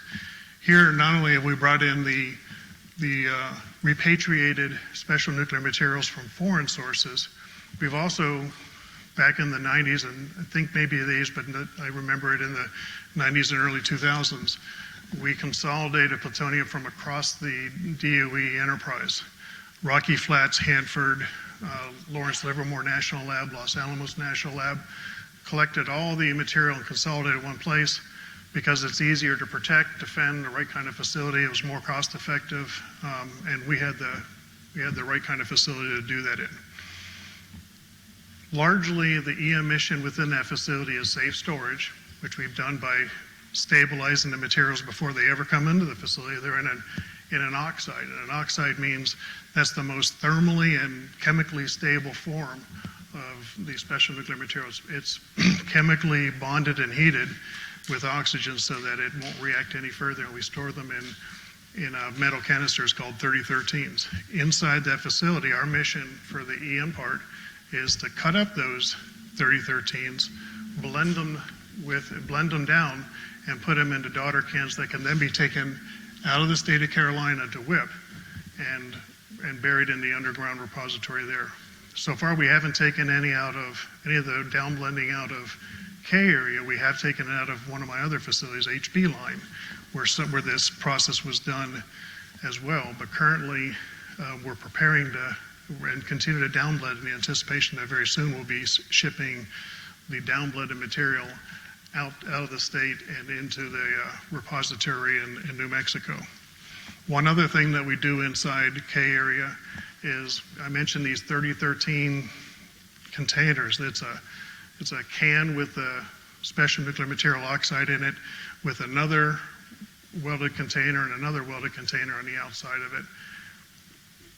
These are designed to they're designed to have a 50-year lifetime. They could probably serve a lot more than that, but that's what the engineers decided.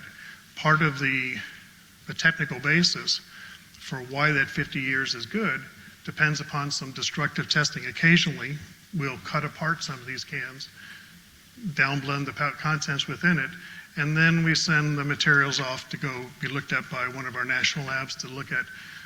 We'll send the data we collected as we disassembled and cut the cans up, and then they'll go and examine it to see whether there's corrosion and things that we didn't expect, and whether things are less than what we expected, and maybe we could live, maybe these canisters could go 70 years or 80 years if we ever had to do that. So that covers what we're doing in K area.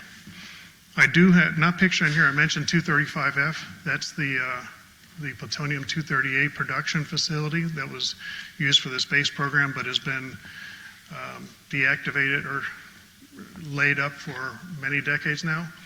And in fact, CAB was presented with this 2 board meetings ago, and we received a recommendation, so I won't go through what that facility does. I think you already got a good explanation of that. But we have at this point, we're relooking at how to pull the plutonium out of that facility, and we've instead chosen now to accelerate and your recommendation was taken into consideration for this, we're accelerating the deactivation. We're going to put that facility in a cold and dark state as soon as possible. I've got some other facilities in here. I mentioned 2 chemical facilities. They're one of those is inactive. H Canyon's one of them. F Canyon, FB line, which is another way of processing part that dealt with plutonium back in the production dates. That's inactive. HB line, which dealt with the plutonium production in the weapons days, not using that any longer. And then the F and H lab, C lab that I referred to, we're consolidating that with the national lab because there's no need to run 2 laboratories. We can consolidate all those into the national lab, and I'll be driving that facility down into a deactivation state awaiting decommissioning eventually. So really, these are my active production facilities, and everything else under the Nuclear Materials Management Program, we're driving into closure and then deactivation awaiting decommissioning. And with that, I'll entertain questions. You know, I've been listening to the nuclear materials presentations for about 9 years now, and I think I learn something new every time, especially when it comes to processing through H Canyon. It's not something that you get right away, but gosh, just you can spend a lot of time picking it up. Dave, I have a feeling that you're going to lob a hard ball. Let's start with you, and let's just get it over with. I've lost all my speed. Dave Isley, CAP. Well done, Michael. That's a tough subject to put into 15 minutes. Really nicely done. The original FR termination date was May of 2019, which is, of course, have already passed. I'm aware that the Japanese have got an extension because of their whole mess with Fukushima, and the Canadians had put in for one. No doubt that they had been granted that, and they weren't going to miss it by much anyway. Is there any other countries or any material that you know of that needs to be repatriated that's been given an extension? So if I taught anything new to James, it's only because Maxine has taught me it in the first place. Maxine's got the details to your questions. I'm going to phone a friend and have Maxine answer your question. I'd rather hear from her anyway. You are a smart man. So there was a supplemental analysis that extended the FRR date out till 2029. I'm not exactly sure of the month, but it goes till 2029. And those are for specific countries like you mentioned, Japan and Canada. Finland is also on that list. Finland doesn't really concern the site because it's a trigo fuel, which is not aluminum fuel, so it doesn't come to Savannah River. It would go to Idaho. So those are the 3 that I'm aware of. There, of course, are countries that NSA is looking at, and if they would agree to return that material, then they would be put on that same, try to go through and get the exemption if they agreed to return those materials. Okay, I got one more. Don't okay. Sit down. This is Dave Isley again. The original program was for high enriched, and I think towards the end of the program they said, well, we're not going to take any LEU. Is that still true, even with these countries that are being considered? So that's an NNSA decision, but from what I understand, yes, that is true. They are not going to look at LEU. They are only looking at HEU materials at this time. I'll speak for myself, but I consider that a good thing. Well, I'm not looking for more business at this point. My job is to clean up and close down these facilities as rapidly as I can safely perform that. And we're a big fan of that. Narendra Malakab, the spent fuel, does it have any fissile material in it? Oh, yeah. I mean, that's why it's spent fuel. It was fissile before. It's been burned up to the extent of whatever it was designed to burn up to, but there's still fissile materials in the spent fuel. Yes, sir. Do you have any plan to remove the fissile material from the spent fuel? Well, that's what H Canyon does. H Canyon, when we put the spent fuel into the H Canyon into the dissolvers turn it all into a nice aqueous soup, and then we run it through those 2 banks that I told you. That separates and collects the uranium from the spent fuel. It can be reused then as high assay LEU for the research reactors that are currently being contemplated, or it was being shipped blended to Tennessee Valley Authority under a previous contract for use within their reactors. We're not currently doing that, and frankly, if TVA doesn't put a contract in place, I'm not sure that we would continue to recycle that. That's something I did mention before. Your recommendation regarding the canyon was given as an input into a integrated project team that was making a recommendation and has made a recommendation to the special advisor, Ike White, who replaced Ann White when she left the Department of Energy. Ike has not made a formal decision yet, so I have nothing to announce as far as what we are doing or what EM is going to do regarding the long-range mission of it. But whether we recover uranium, whether we continue to look for a market for that, that's all part of that analysis that went on and what's being considered right now up in Washington. When the treated material goes to tank farm, does it have any fissile material in that? I'm sorry, could you repeat that? I didn't hear. When you send the material to liquid waste to tank farms, does it carry any fissile material in that? Yes, we don't recover the plutonium any longer, so go ahead, Maxine's going to correct me. No, you're correct. It does have some material, but we have to meet the acceptance criteria for the tank farm. So we meet those criteria before we can ship anything down. Thank you.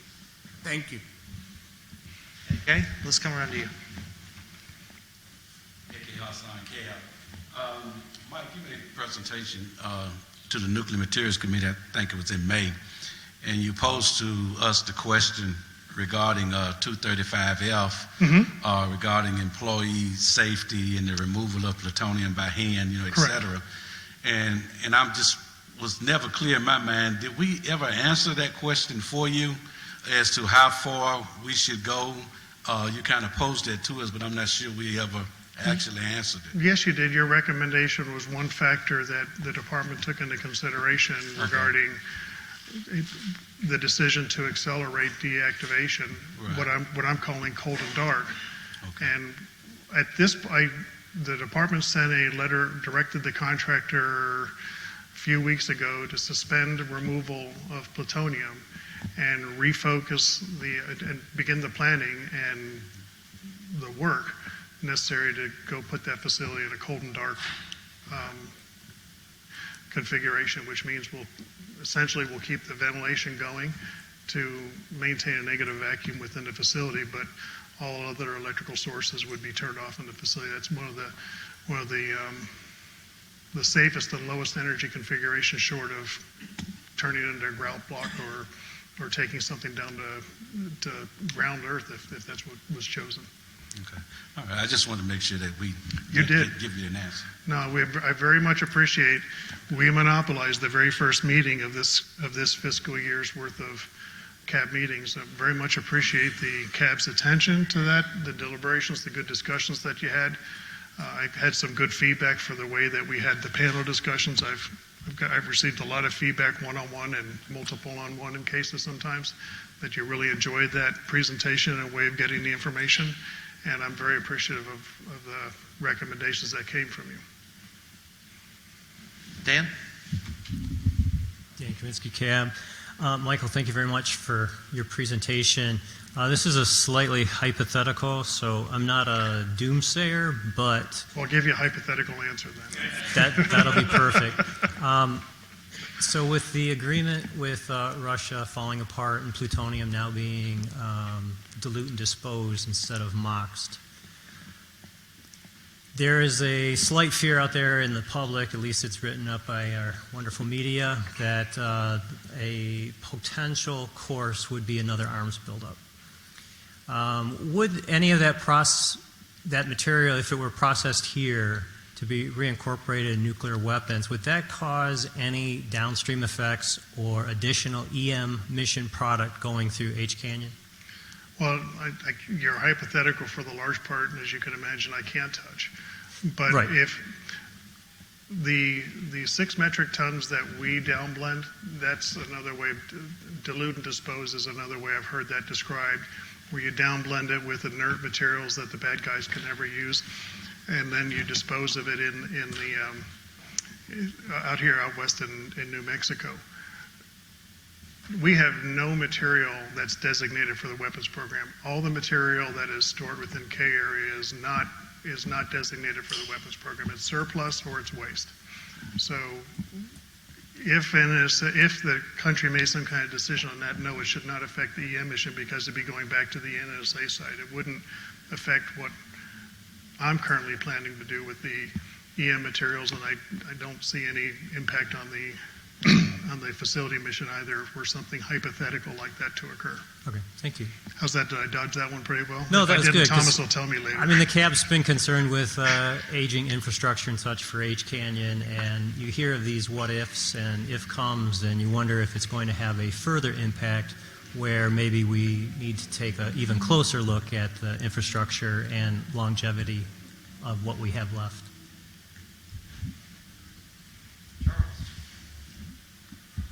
Charles Hilton, CAB. Thank you, Michael. Just a hypothetical came up again in my mind. Another?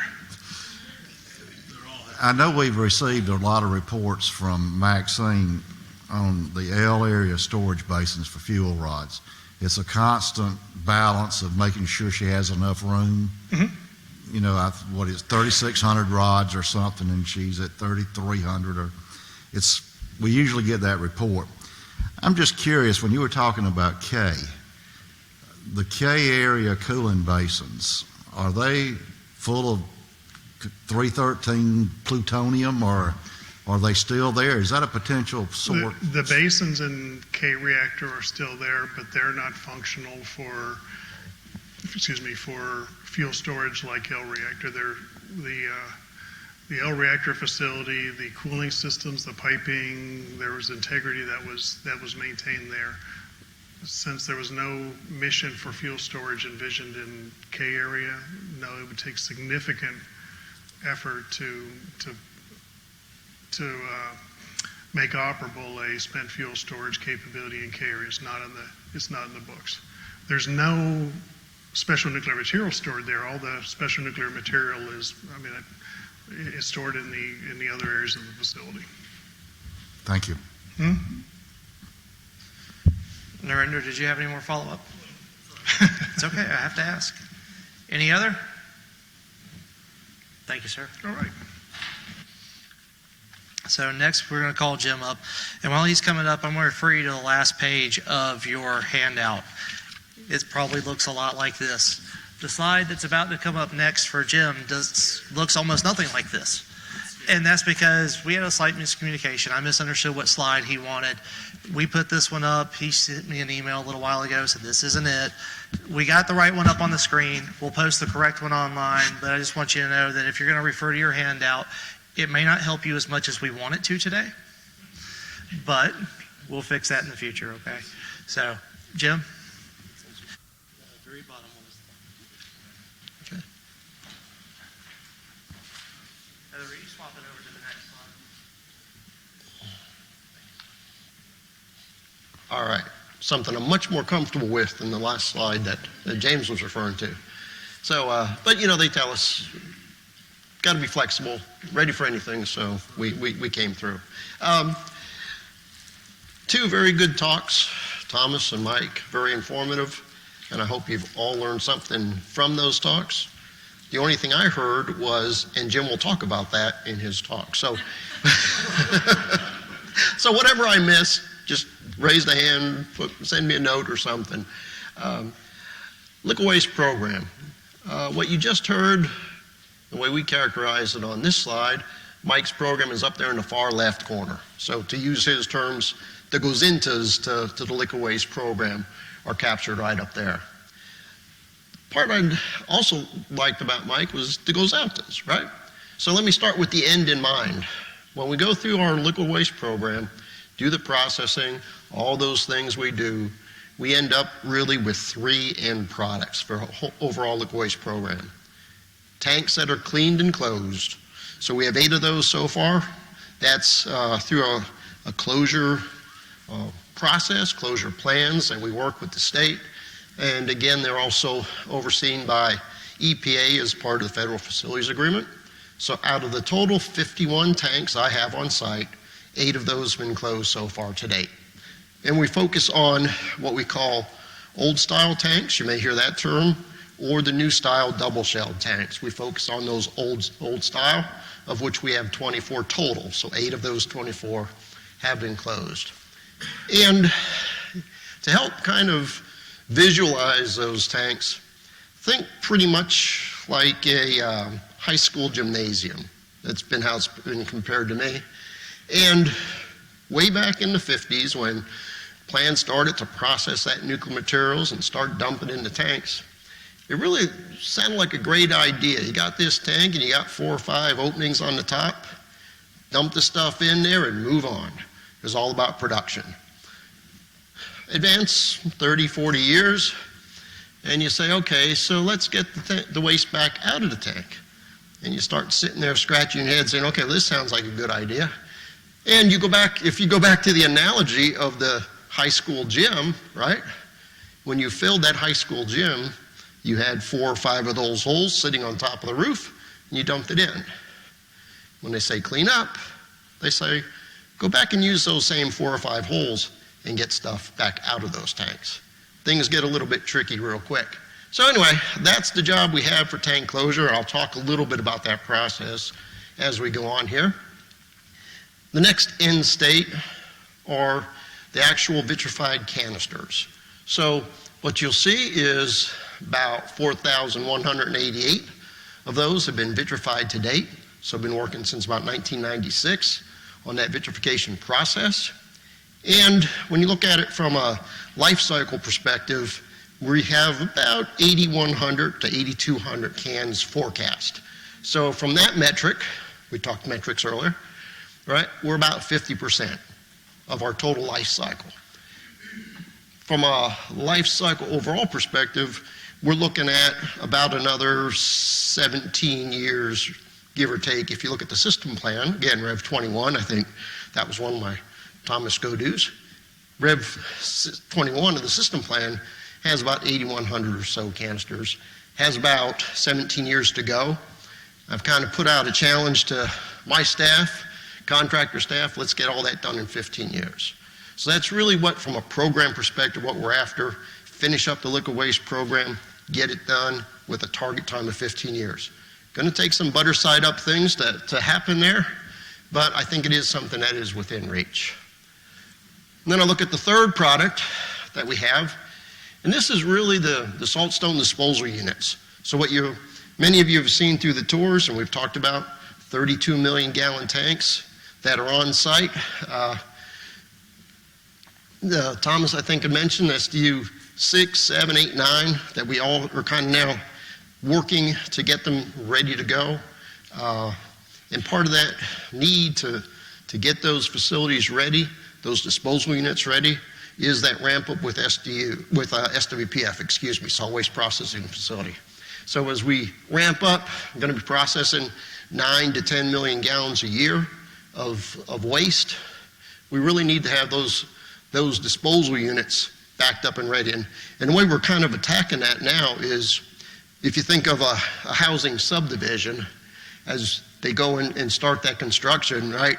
The guys are working on the framing, they move on, the guys work on the roof, they move on, and so forth. And that's really how we're taking 7, 8, and 9 right now. 7 is coming along very well. 8, just saw a picture from last week where they've completed all the clearing, now getting ready to start the construction. And then 9 is going to follow right after that. So again, that's kind of the third end state. The material that we have that's cleaned up, that's been low activity waste, all the nasty stuff has been taken out of it, is disposed on site in a grout form. So how do we get there? All right, I'll walk you back to what we have today, active waste. I have 43 tanks, right? 51 minus 8 closed, 43 tanks left with about 35 million gallons of total waste in there, which contain about 250 million curies of material.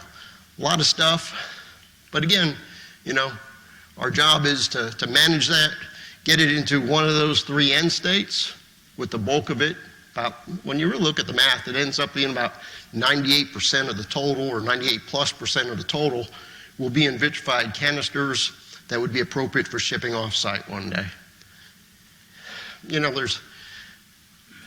as I usually tell my chemical engineers, I'm just a nuke. So I try to keep this simple, right, in my mind.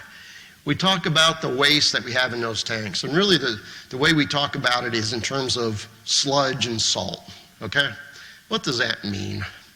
Well, if you take your coffee cup, all right? I keep this real simple for me. Coffee cup. And you go and you drink your coffee, and well, what do you find in the bottom? A few pieces of coffee granules, right, sitting on the bottom? Well, that's sludge, okay? That's what's got through the process. It's dropped to the bottom of the tank. It's sitting there at the bottom. So what are you going to do with that? Well, you're going to put a little water in that, rinse it around, dump it out, maybe twice. You've moved sludge on, right? And that's what we're talking about here. Simplified form, but that's what we're talking about here.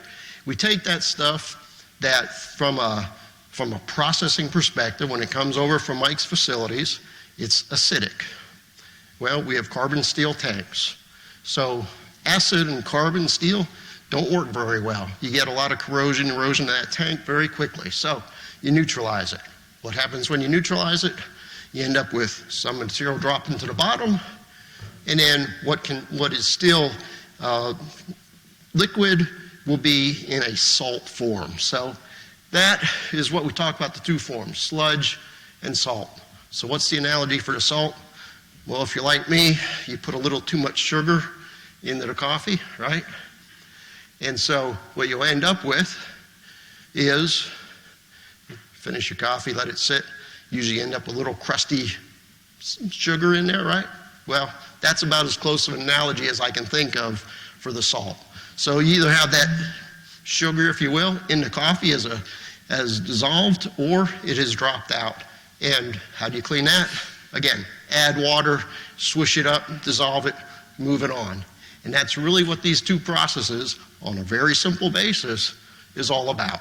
So we've taken out of that 35 million gallons, that process of adding water will end up of about 100 million gallons or so worth of salt solution that we have to ultimately process.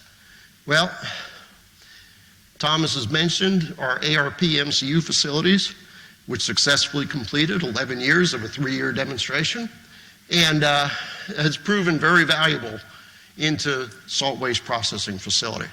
You already had the update. Salt waste processing facility is now in the process of going through its initial startup reviews, hoping to end those up by the end of the year. And it will become the workhorse to process out all of that salt material. So we've processed about 10 million gallons total, about a little over 7 million of which has been through ARP MCU. This facility will be in the order of 90 to 100 million gallons worth of salt that will be processed over the next 10, 12 years.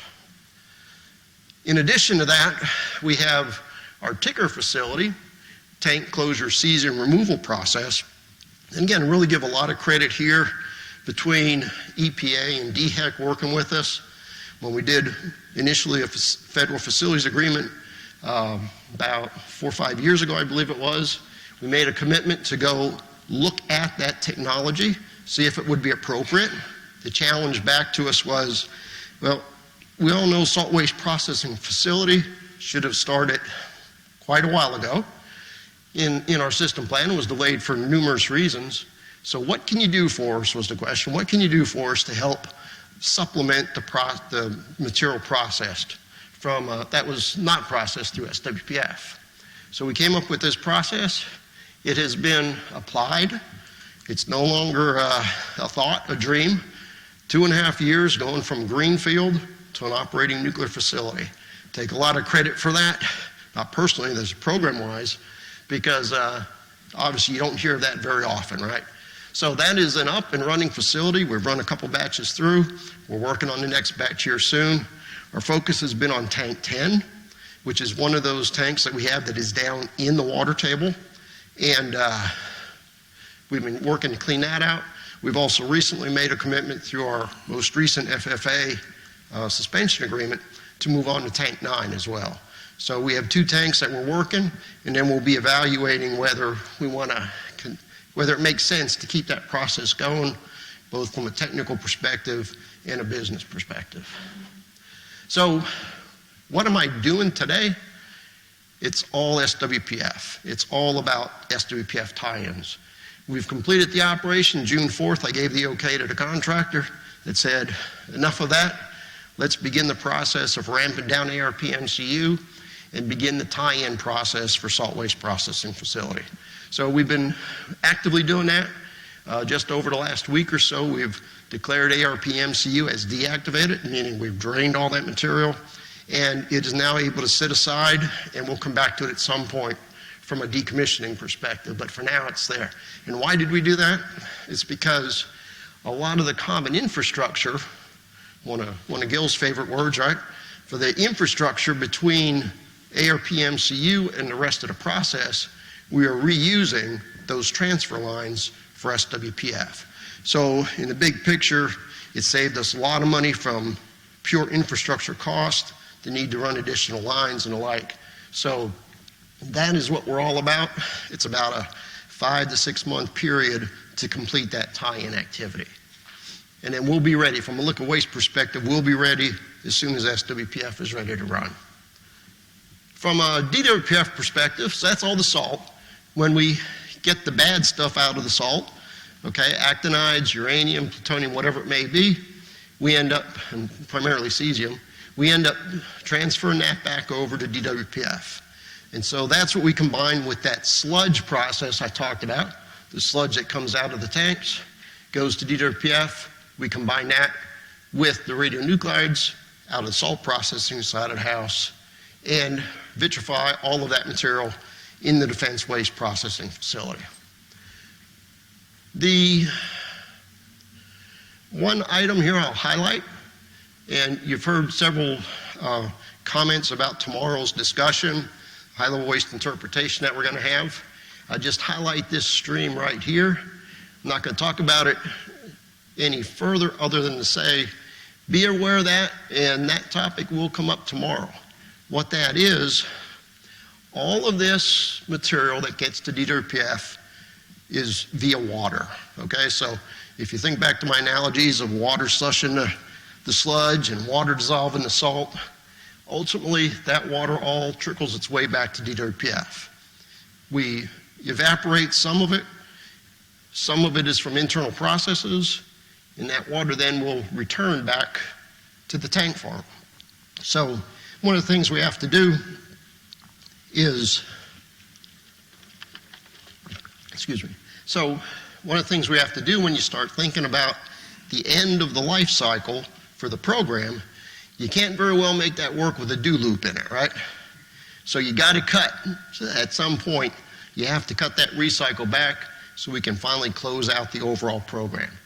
And that's the stream that we'll be targeting as part of that high-level waste interpretation. So anyway, keep that in mind.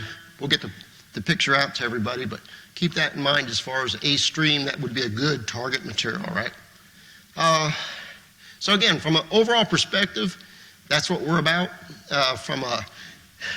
Just to help kind of put some of this in context, Dave probably knows the numbers better than I do, but other than nuclear materials, what you're looking at from this program, the program I'm responsible for at the current time, the SWPF final preparation, and the SDU construction, you're talking about $800 to $900 million worth of work scope. So on each year from a budget perspective. So it's a pretty healthy chunk of change. Major program. We're focused in on closing out over the next 15 years. But hopefully that kind of helps put things in perspective when we talk about different activities we're doing, what's going on. With that, answer any questions. Yeah, so definitely, again, learning new things. I think the neat thing was the analogy for the high school gym for me, because, you know, for those of us who have been hearing these presentations for a while, you hear about the tanks and you hear about the dimensions, like, yeah, that's big. And you go out to the site and you stand on the tank farm and you're standing on top of a tank, it's like, yeah, it's big. But then you think about it as a high school gymnasium and everybody can picture that giant void. It's like, yeah, that's huge. Jim, is this yours? Let's start with you. Jim Gale, CAP. Thanks for the presentation. It clears up some stuff. Couple of questions. What How much stuff can you put into that glass waste storage building? We have space right now for about 6,800 canisters total. What we've done to date is each building, there are 2 buildings, has about 2,300 spots. Okay? The first building, we've been able to justify and develop a technical approach to actually double stack the canisters in there. So when you look at that building now, what it can hold, plus the second building, which we've not yet justified, there's slight differences between the buildings. So it'll take a little more work to be able to double stack the second one. I personally think we'll be able to do that. But nevertheless, at this point in time, we have about 6,800 spaces against those 8,100 total cans. But again, we don't run out of storage space until 2029. So we have time to develop what the right path forward is for those canisters. Just so if I understand you correctly, if you're able to double stack in both buildings, you're getting pretty close to all 8,121? Yes. Okay. All right. Actually, it'll exceed that amount, so yes, we'll be able to store all of them. Okay. Second question. Coming out of Ticker, the spent columns, do they contain radioactive material, and where do they go? Yeah.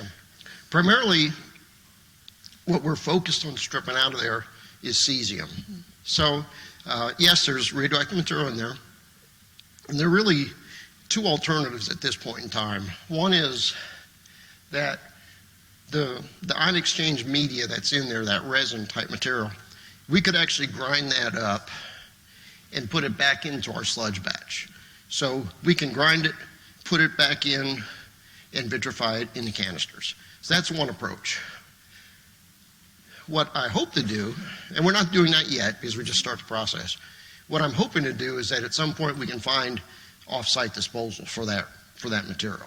And one of the commitments we made to the state in the dispute resolution agreement was that if that capability becomes available, that off-site disposal facility becomes available, within 5 years, we would begin shipping that material off-site. So again, we have a path. I'm hoping for a better path in the future. Thank you. Mm-hmm. Joyce? Joyce Underwood, Cab. Okay. Your thing says that there are 248 million curies amongst the 43 tanks. Is it even? Or is it like this tank's got 10 and that's got 5? No, I mean, over process time, deltas between F area and H area. Remember, each of these tank farms were developed to marry up with Mike's canyons, right? So there's a wide variety of material spread across those 43 tanks. A number of those tanks are almost empty. So we just haven't got to the point yet of closure for those tanks. So the way that this has continually been described is that the older ones are getting done first. Are they also the ones with the most stuff in them? Older ones were getting done first, that's correct. And because of that, because the double shell versus single shell, old style versus new style, it really wasn't so much a matter of how much was in the old style tank. It created more of a risk. And again, the only difference is that in an old style tank, it's basically a cup and saucer. I hate to come back to coffee again, but cup and saucer, right? For a new style, which means that saucer part provides about 5 or 6 feet worth of height going around the outside of the tank. So it can handle some spill, but it's not a fully double shell tank like the new tanks are. So again, it was more focused toward what makes sense. Let's get those older style tanks taken out of service since we have a high reliance and high reliability for those double shell tanks. So it wasn't so much specifically what is in each tank, but let's get out of the old style first, move on. So just to clarify, they're all going to deteriorate from the inside out at relatively the same rate. It's just the newer ones have an extra layer of protection. Correct? Well, let me address that for just a second, because it's very important that we understand all of the activities that go on to ensure they don't deteriorate. Now, you're going to go through and you're going to find a lot of our old style tanks do have leak sites that have, come up over the years. But what we have is a very active program to ensure that if a leak site is identified at, pick a number, 10 feet up in the wall, we keep our material below 10 feet in that tank, okay? So that's one thing we do. The other thing is, and this program's been in place for a long time, we have a very active corrosion protection program. So between chemical adjustments that are made, monitoring temperature that might be in there, anything that might encourage corrosion in those tanks, we pretty much have a program to watch it and make sure it doesn't. In addition to multiple paths of inspection. So we have a lot of robotic crawlers, for instance, that can go right around the outside of those tanks, ensure that there are no leak sites and stuff like that. So we have a very active program to make sure that, one, we try not to start the leak, and number two, if there is any form of leak, that we spot it right away and can go address it. Okay, but ultimately, like if you just leave them and like say something bad happens and that your program gets shut down, they will corrode in the fullness of time, despite everything you're doing. So that's why it's so important to get them empty, correct? That's right. That's Mother Nature. Okay. It's going to happen. So what we're trying to do is stop it, or at least beat it, right? And that's what it's about. Okay. I have another But question. that's ultimately it, because when you look at that, when you look at those three end states, again, on the side over here on the right, very low activity material. The nasties have been taken out of it. It's primarily chemicals that you're protecting at that point. If you look at the left-hand side, 1%, maybe less than 1% of the total material is left behind in those tanks. The bulk of it is to get it into those canisters, ready for disposal off-site. Okay, I have one other related question. This might be really stupid. There was a presentation that we looked at some months ago, and it showed like this ingot, and I think it was plutonium, and it was hot, and obviously that's what happens with radioactive materials. So I'm assuming that what's in there is keeping that from happening to all those things, and it doesn't get hot? Yeah, that's Mike's, not mine. Oh, okay. Finally, I got to say Mike will answer that one. So that picture that you saw of the ingot that was really hot, that was what a plutonium-238 button, a little piece of that. 238 is a very, very active form of plutonium, high decay rate, and that's why it's great for thermal generators for the space mission and other things, because it does do that. But yes, when you put all of the waste, if the fuel that's stored in L Basin, which is now decades old, if it was fresh fuel, let's say pulled out of a commercial reactor 6 weeks ago, you'd have a lot of decay energy left. Yeah, you wouldn't put that in the high-level waste tanks. In fact, when the weapons program was in the big swing of things, we did have to send relatively fresh fuel into the tanks, and that's why they have a cooling system, because you had to keep the waste cool and remove that energy so it wouldn't boil, because we didn't want the tanks to be boiling as well as storage. But that's not an issue these days. The decay has happened so much that the thermal generation rates aren't very high. Okay, thank you. Hey, Jim. Dan Kaminsky Cab. No hypotheticals, sorry. Yeah, I appreciate that, yeah. Do have a question, though. I came up in discussion with regarding to double stack in building number 2. Is it a height constraint? Yeah, it's simply that well, two things. One, the floor itself is a little bit thinner. I think it's like the floor is something like 4 feet thick in glassware storage 1, 3 feet thick in storage 2. So you may end up with having to do a slightly different configuration. Again, what it might mean is, and many of you have seen glassware storage 1, the plugs that fill that hole or cover that hole, those canisters, are flush with the floor. So a simple design may be that plug has to be another 6 inches up, right? So, I mean, personally, and again, I keep it real simple for me, but I think it's a pretty easy fix, but it's different. The point is it's different. So we'll have to go do that analysis to see what the best option is there. But yeah, it's slightly, configuration of building is slightly different, which leads us to the Are we extra review. considering maybe a shorter canister setup? So much of our infrastructure is geared is established for that canister. It would be a real challenge, and ultimately I don't think it's going to be necessary. Okay. I think we can make it work with what it is. I was thinking a temporary adapter to hold it up or whatever. Okay, cool. The other question I had was, when I joined the cab 4.5 years ago, we were at 35 million gallons, and we're still at 35 million gallons. Could you maybe shed some light on that? And we'll probably will be at 35 million gallons for another 6, 8, 10 years, okay? Because it gets back to what I was describing. We have that material stored in there now. We have to add so much water to either dissolve that salt or to slurry the sludge on that we are constantly adding water to the process. Now, to go and address that, I have 2 large evaporators. We talked about, I think the 3H evaporator processed over 1 million gallons. So again, everything gets moved by water. And one of the things in some of the other talks I've given, I say, we know very well how to handle the nuke side of the business. We know very well how to handle the rad side of the business, right? This really becomes a task in water management by the time you're all said and done, because I've got the pressures to reduce my number of tanks.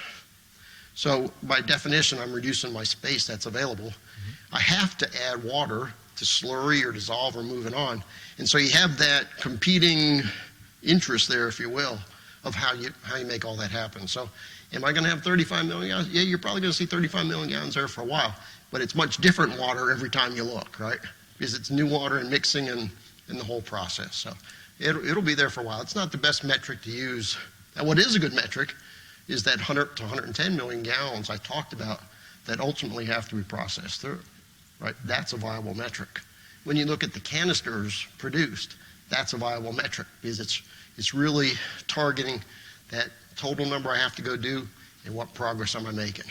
Looking at 35 million gallons, it's just there, what part of the business of what I have to make it all work.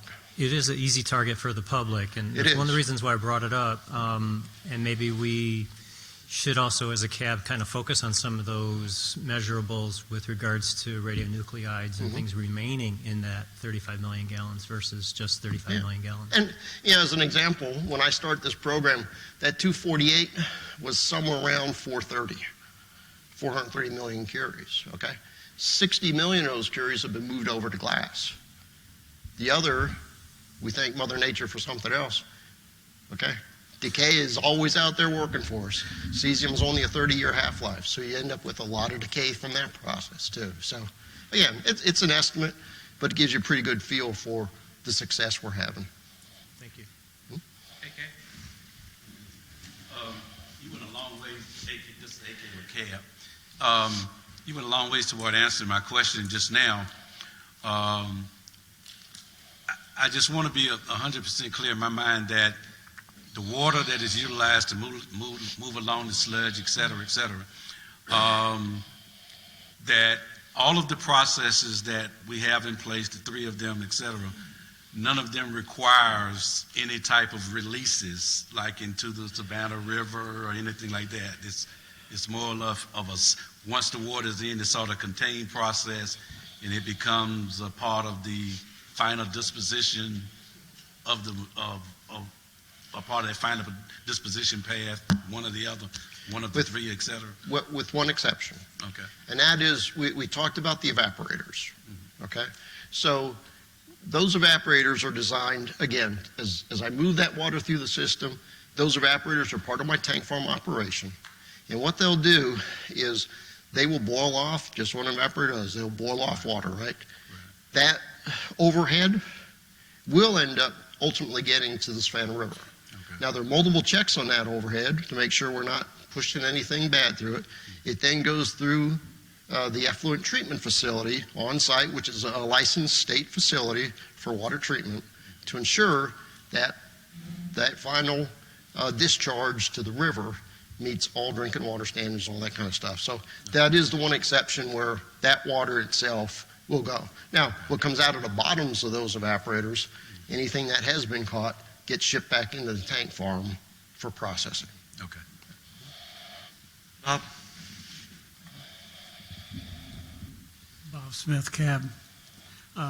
Jim, just to make sure I understand, and also to maybe hopefully clarify to some of the others, if you drew a ring around that tank and did a material balance, volumetrically, you're not going to change things very much because you still have to have a large volume of water. But from a mass standpoint, what's diminishing or what's going out of that over time is the radioactive material is diminishing over time. Right. One of your key takeaways, and you have it, is that 4.3 million gallons of sludge that's been treated. Right. So out of the 35 million gallons of total volume, roughly 10% or so is the sludge volume that's there. So it's roughly 3 million gallons or so to go of that sludge material to be processed. So you're right. We are constantly drawing down that sludge to go take it out of the system and make canisters out of it. We are constantly drawing off the salt material, which again, primarily cesium is what we're stripping out of there. So the number of radionuclides in here are constantly going down. We're not, other than the very little bit that we get from the canyons anymore, that number is going down. Right. Well, that's what point I wanted to make was that, don't focus so much on the 35 million gallons so much as on what is contained within that 35 million gallons. And it's a dilution effect over time that's going on. And I haven't done the numbers lately, but at one point in time when we were doing canisters, you start thinking about, ultimately you want the curies in the can, right? So we were, at one point in time, 20,000 curies or so were coming out of we're going into each of those cans. And that's ultimately, a water-based storage versus vitrified glass. That's obviously where you want to get it all into vitrified glass. One other quick question relative to the water issue. Have you looked at cross-flow filtration? There's a lot of membrane technology going on out there. We use it. And well, I understand that, but from a standpoint of evaporation versus concentration, and then taking the membranes and going into a solid landfill or not necessarily landfill, but vitrified or whatever, might be a more economical means of disposal down the road. We're constantly looking at those alternatives. What we have right now, we do use cross-flow filtration for some of our activities. And again, it gets, at some point, not saying this is it yet, but at some point, you start looking at that end of life cycle, right? So what do I invest now versus what I have? I can get to the end of the game by what I have, right? So always looking for opportunities for improvement, but again, that's always a business call. How much am I going to spend in new stuff when the current one probably will get me to where I need to be? Thank you. Yep. Joyce Underwood, cab, over here with my thinking face on. You said you recycle a lot of the water, right? That you use to flush out, like it comes back. What's the ratio between like new water and old water? I don't know in terms of new water and old water. Again, I go back to the big picture, right? I know I have 35 million gallons there today.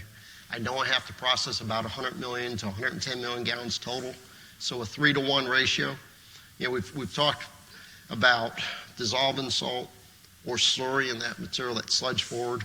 So kind of rules of thumb we have are either 3-to-1 or 4-to-1 is kind of what it takes. For every gallon you have there, it takes about 3 to 4 gallons to either slurry or dissolve that material to get it out of that storage and into one of these processing facilities. So again, 3 to 4. Now the other thing we try to do also is, like for this recycle stream, we call it beneficial reuse. So what we try to do is, wherever we can, use that recycled material instead of introducing new well water or new domestic water. So again, we try to reuse things like that to keep down the total amount of water that we have to use. Right. I guess my concern is, like, what would you do if there was a drought? Because this is a lot of water. It's, in the big picture, it's really not a whole lot of water, right? Don't forget, we're also spreading that over the next 15 years. Right, so it's not a very big draw. It's not going to shut you down completely. If there is a drought, you can continue to work. We should be okay. Okay. Don't forget, we used to run 5 reactors, which used to take a lot of water out of the river. So this is next to nothing compared to what that was. All right. Any other questions? Everybody understand everything? We know all the ins and all the outs. All right. Thank you, Jim.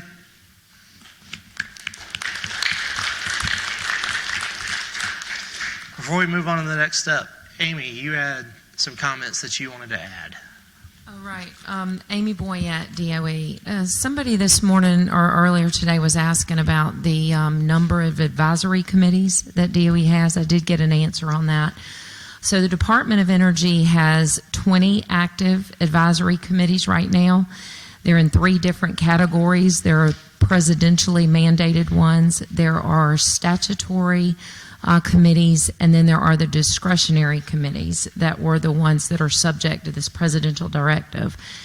So of those 20, 1 is a presidential committee, 4 of them are statutory committees, and so that leaves 15 that would be subject to this presidential order. 2 of them are environmental management related. The Environmental Management Advisory Board, which is the large board that oversees the entire organization, and then as we mentioned earlier, the site-specific advisory boards, that's considered one board, which you guys are a part of that. So I hope that answers your question. And of course, we're the better board, which I think is what Greg's about to say. Greg? Greg Murray, CAB, so we're discretionary, is that what you're saying? Yes, you would be part of the 15. Right. Okay, thank you. Right. Any other follow-up to that, folks? All right. Up next is the Wild Pigs presentation. I'm looking around. Most of you seem like you're still ready to go, but I'm going to ask anyway, do we need 10 minutes or do we need to keep going? 10 minutes? All right. Jack, I'm going to ask you to wait 10 more minutes, and then we're going to go. Okay? So, folks, be back in your seats at 3:50. 3:50, people. Thank you.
Let's find our seats and let's get started.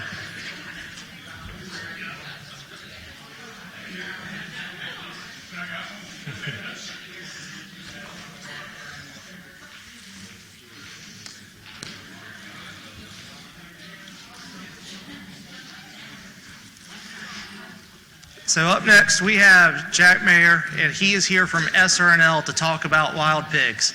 Does at least one of you remember what my question was? Yes. Candace has it, so let's see if it comes up, and if not, Candace is going to ask it for me. Jack?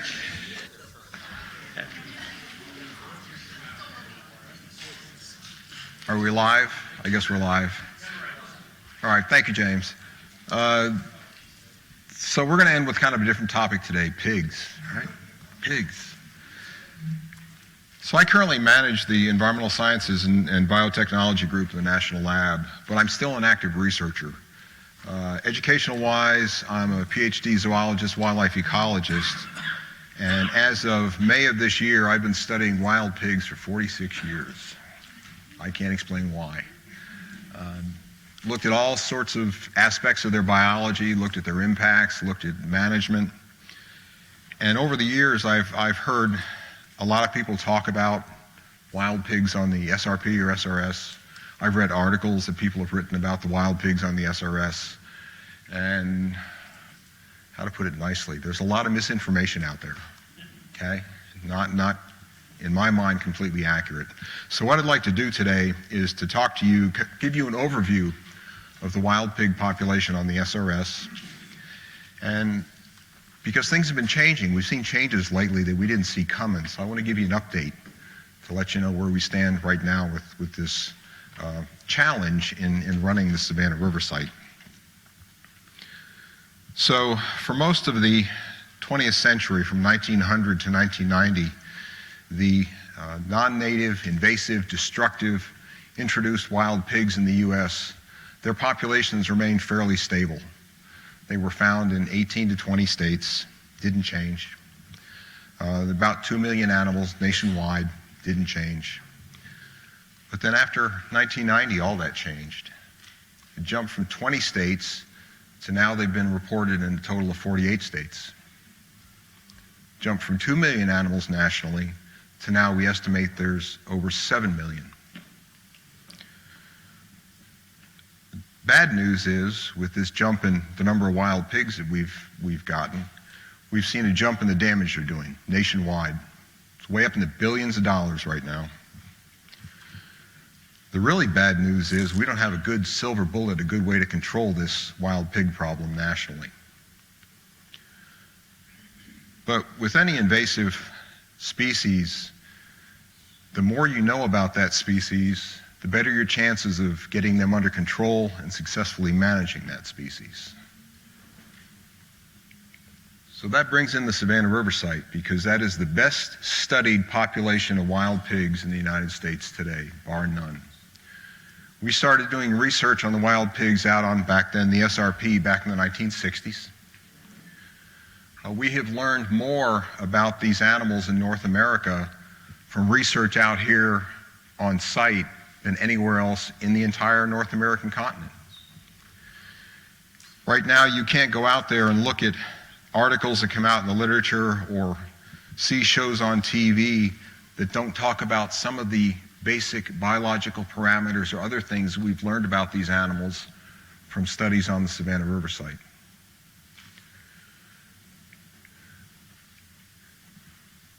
There have been 13 theses and dissertations, 3 book chapters, 35 peer-reviewed scientific articles, on and on, specifically about the wild pigs of the SRS. If you talk about other documents like these that had parts of the document that talked about the wild pigs on the SRS, you can triple that number. I started studying wild pigs out here on site back in 1976. That was back when I had hair that wasn't falling out, hair that actually had color in it. So I've been doing this for a good number of years. We'll get rid of that because that's depressing. So what I want to do today, I want to talk about the history of the population, because there's a lot of misinformation out there about where these wild pigs came from. I want to talk a little bit about their biology and ecology. I'm going to run through some of that pretty quick, but I want to talk a little bit about some of the aspects that we've learned out here. Again, it's formed the basis of people that are studying these animals elsewhere. I want to talk about the damage they do on site. I want to talk about the management and control of wild pigs here on site, what we're doing to try to keep this invasive species under control. And then I want to finish up with where I think the future is going to head. But before we get into that, I want to make sure we're all on the same page here. We're talking about one species. Scientific name is Sus scrofa. The wild ancestral form of which is the Eurasian wild boar. About 8 to 10,000 years ago, wild boar were domesticated in various parts of their range over in Europe and Asia, producing the domestic pig. Those domestic pigs were then brought over to the North American continent with the European colonization of the continent.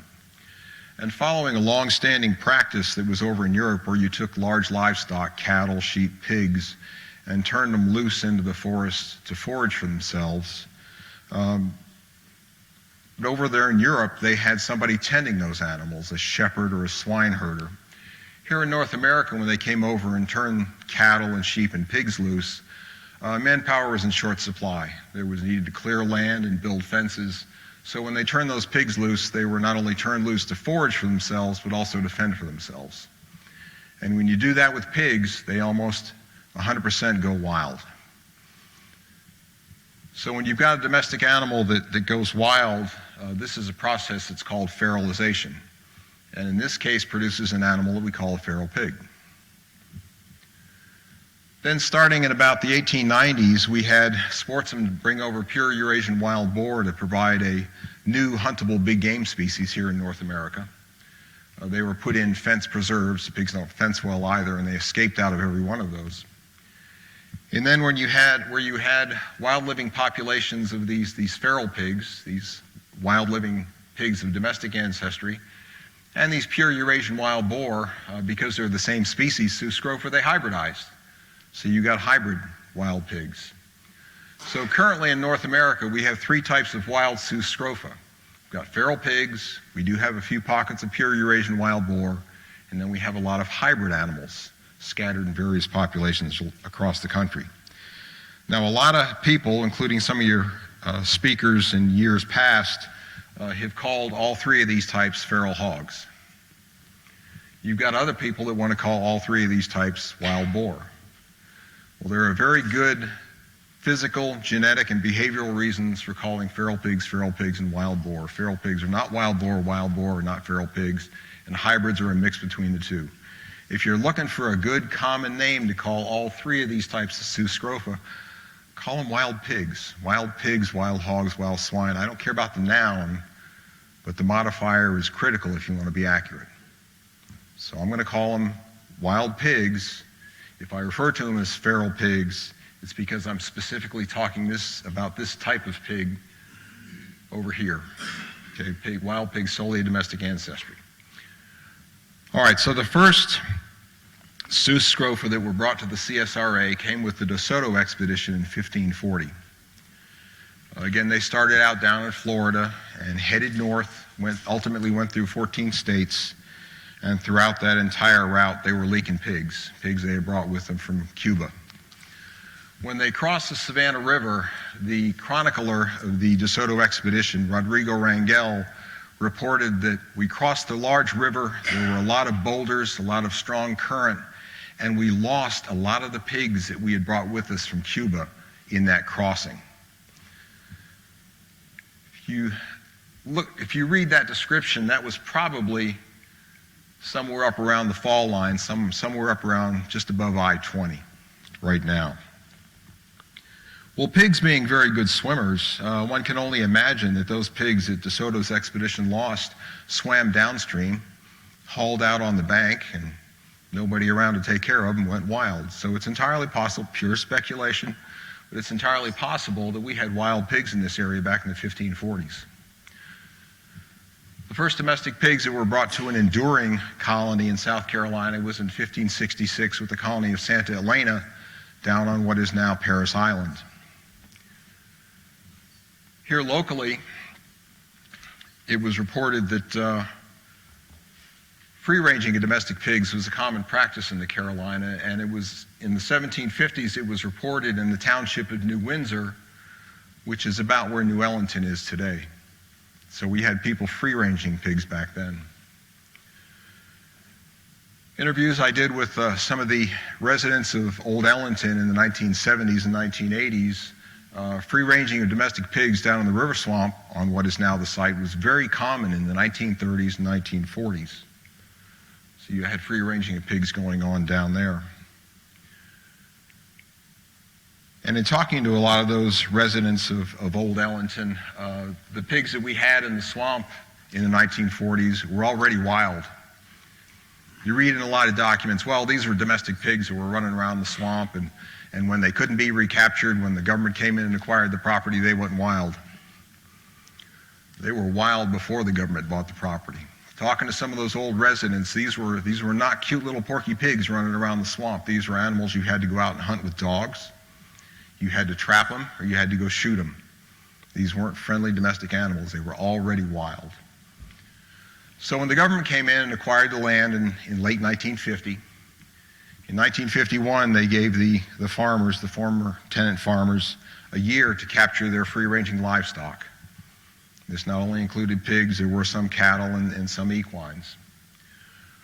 One former landowner, Gerald Brown, the late owner of Cowden Plantation, claimed to have lost over 100 pigs that he couldn't recover in the river swamp in the area of what is now Crackerneck. Having talked to Gerald about that, those pigs are absolutely wild. He just considered them his property. So then by 1952, when the site was closed to the public, all the pigs that couldn't be captured at that point made the founding stock of what became the present-day population on site. So if you go from that early founding population up to the 1960s, this was a distribution of the wild pigs on site. It was down in the river swamp. They extended their range up into some of the creek bottoms. But in the 50s and 60s, that's where they were found. For whatever reason, they didn't expand their distribution up into the rest of the site. In the 1970s, there was an upland subpopulation that appeared up in here along the upper Three Runs drainage. We don't know where they came from. There are several theories about the source of the origin of these animals. Lou Crouch and Tom Hughes, who worked on the pigs out here in the 1970s and 80s, said that these were animals that had come from the river swamp. Absolutely not true. If you look at the physical characteristics of these animals in the upland, these look like wild boar feral hog hybrids. They've got wild boar coloration, they've got striped piglets, completely different from the free-ranging domestics that we had down here in the river swamp. Again, we don't know where they came from, but they established themselves and that population started to expand. 1983, in the 400 area, over here during the deer hunts, we noticed a number of animals being harvested that looked like wild boar feral pig hybrids. We were able to trace that back to a release that Gerald Brown and Kenny Jarrett had done over here on Cowden Plantation, and those animals were starting to spread onto the site.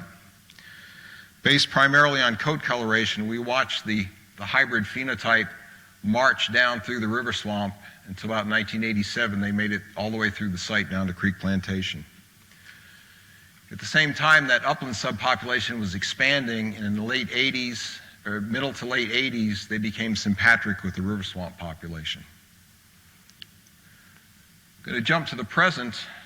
Currently, wild pigs have been spotted throughout the site, everywhere. They're now found across the entire site. Some densities are higher in some areas, like the bottomland areas, but they've now been found across the entire site. Shouldn't be a surprise then, since they've been expanding their population, that their numbers have also gone up. From the 1960s, when we started the deer hunts, they were slowly climbing up into the 90s when we started using catch dogs with our hog control subcontract. I thought that was going to be our saving grace because we saw the numbers out here drop after that. But for whatever reason, the pigs have learned. I'm convinced that at the time, I thought that was going to be the silver bullet, using trained catch dogs, because we were removing 1,000 pigs a year off the site. But pigs learn. And you talk to the subcontractors now that are using dogs, and they go, yeah, we had a few chases today, but the pigs never bayed up. All we did in introducing that control technique then was create a population of runners that don't bay up. They learn. Combine that with the fact that the deer herd has dropped. There are more resources out there. Pigs have capitalized on that. And their population is now estimated, both SRL and myself currently estimate they're up over 5,000 animals out there. They've gone asymptotic on us.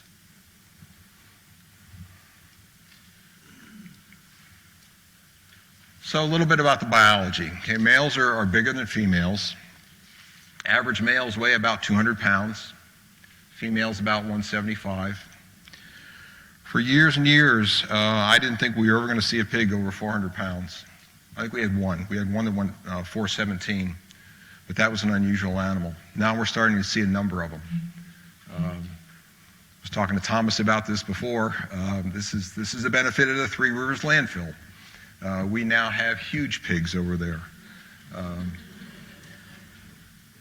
They are capitalizing on the landfill. It's not been uncommon talking to the folks over Three Rivers to see 100 pigs a night out there chowing down on what were the closed waste cells there on the landfill. We had one boar that was shot in Crackerneck just across 125 from the landfill that weighed 450 pounds on a set of scales. Bar none the biggest pig we've ever weighed on site. It could be worse than that, though. This was an animal that was killed by hunters just north of the site boundary, just north of the SRL Conference Center. Obviously a domestic animal that got loose, must have been raised to that size in captivity, but it escaped, and it was absolutely killed as a wild animal. On truck scales, this thing went 750 pounds. So we could potentially get really large animals out there on site. They're born at about 2 pounds, a little less than 1% of their body weight. As far as the shoulder, they don't get really tall. People think, you see movies like Razorback and whatnot, you think wild pigs have a shoulder height like that. It's a little over 3 feet. They don't really get that tall, even though they might get really big. As far as the coat coloration, they come in a whole bunch of different paint jobs. We can get you solid, we can get you spotted, we can get you belted, we can get you all kinds of different paint jobs on your pigs. With the influx of the hybrids, a lot of the pigs that we see now have this Eurasian wild boar coat coloration. A base coat of brown with light-tipped bristles, dark points, the nose, the feet, the ears, and the tail, and then this lighter facial saddle across the top of the snout. They also have striped piglets. This is something back in the early 70s we did not see here on site. Now this is almost what you see are striped piglets across the site. Things have changed. And we have seen a transition in coat coloration patterns on site. Back in the 60s, 50% of the population was black. This started decreasing into the 80s when we had the Cowden animals introduced. We had the upland subpopulation. We started to see the influx, the magenta color of the hybrid coat coloration. And black animals, hybrid colored animals, and spotted animals have started to increase. And this is where we're at right now. Better than half our pigs are solid black. About 20% have hybrid coat colorations, and 20% are spotted. Interestingly enough, all white, which is a genetically dominant coat coloration, has completely disappeared from the site. As far as reproductive biology, we know more about our wild pigs in this aspect than anybody else on the face of the planet. Litter size, average fetal litter size is just over 6.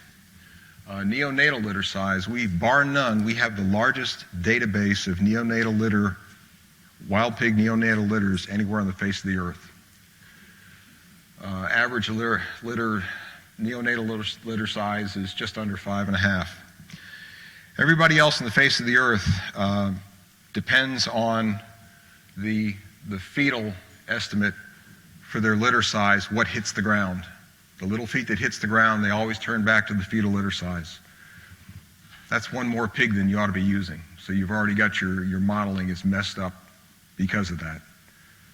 This is something we're trying to make people aware of now. The other thing people do is we have a good database on postnatal litter sizes from when they're born up to about 4 to 5 months of age, how many little pigs are with the mom, and also the number of lactating tits on the mom.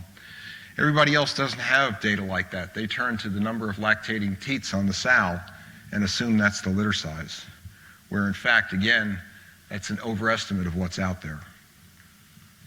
These things start young. They talk about, well, they start breeding when they're 6 months or a year of age. We had one sow that was killed on the deer hunts in the late 80s. She weighed just under 25 pounds, had 7 fetuses in her.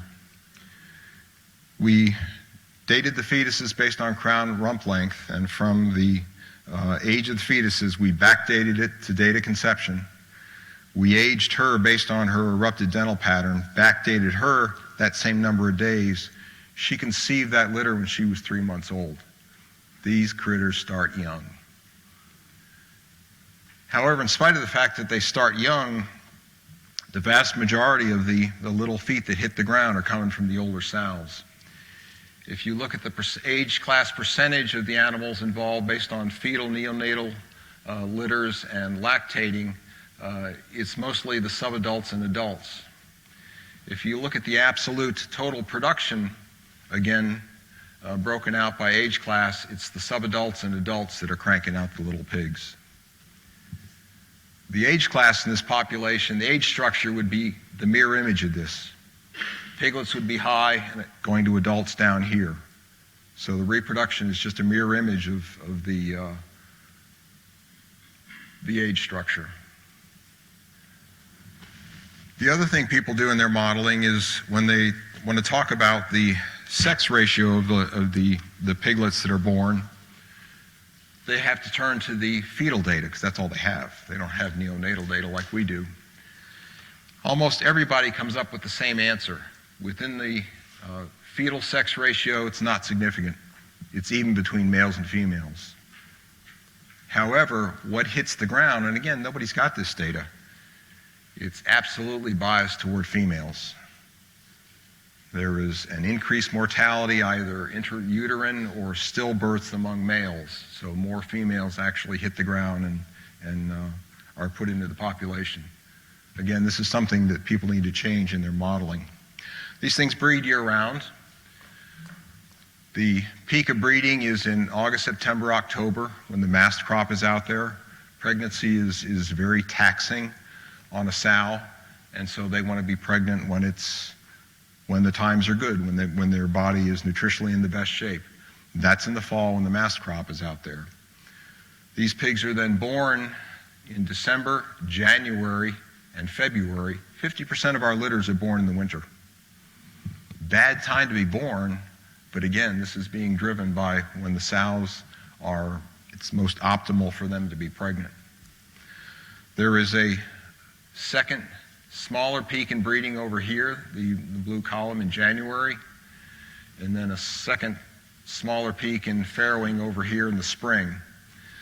These things have what is called a postpartum estrus. When a sow delivers a litter of pigs, within a few days she goes into heat again and can be bred again.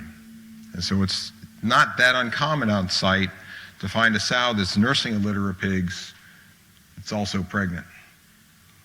And it's about 77% of our sows that we absolutely know produce 2 litters a year.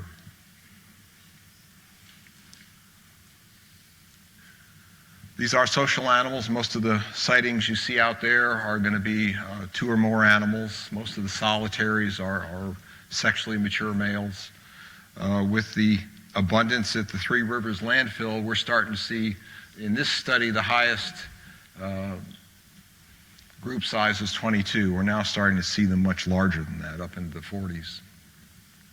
Home range is about 4 square miles, varies from 1 to 9 square miles.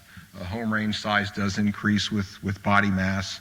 The bigger the body, the more the requirements to feed it, so the bigger your home range. Most of these animals, although they're found across the site, most of the animals prefer bottomland hardwoods, although they are found in pretty much every habitat on site, including developed areas. They are active throughout the 24-hour cycle, but like deer, they're crepuscular. They're active around daybreak and around dusk. They do build structures. Sows, when they're within 24 hours of giving birth to a litter of pigs, they will build a farrowing nest. It looks for all the world like a big bird's nest on the ground. Three Little Pigs, you thought that was a nursery rhyme. The house that built the pig that built the house of straw, it's true, they do it. This is something that we studied, that we found that sows will root out a farrowing nest. They also build a resting or loafing nest. They never bother to root that out. So if you've got a new influx of wild pigs in an area and you want to know if they've got reproduction going on, if you've got recruitment going on in that area, if you find a structure like this and it's rooted out without even having animals there, you know it's a farrowing nest. And this is something now I've got a doctoral student out at UGA that's trying to further these studies so we can better understand these structures. These things use wallows year-round. Wild pigs in general don't thermoregulate well. One of the ways they get around that is wallowing. That helps control their body temperature, also does help with the ectoparasite load that they have. And for whatever reason, pigs love to, when they get out of the wallows, they love to rub up against creosoted telephone poles.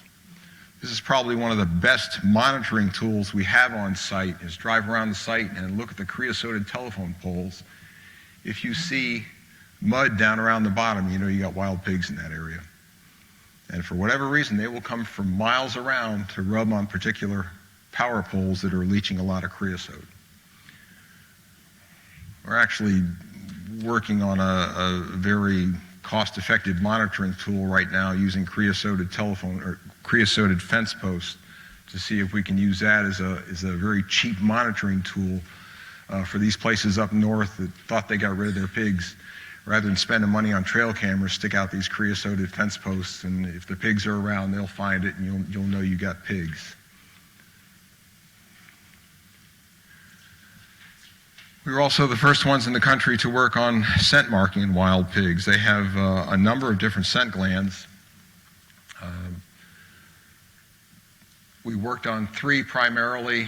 They've got these scent glands on the back of their front feet that produce a secretion that's odorous, and the way they mark with that, it looks like a cat stretching forward and pawing like that. If you've ever seen a pig do that, bull or sow, they're scent marking. The males also have tusk glands above the upper canines, and they mark with those by rubbing the side of their face up against trees, completely destroying the trees, but they leave their scent there.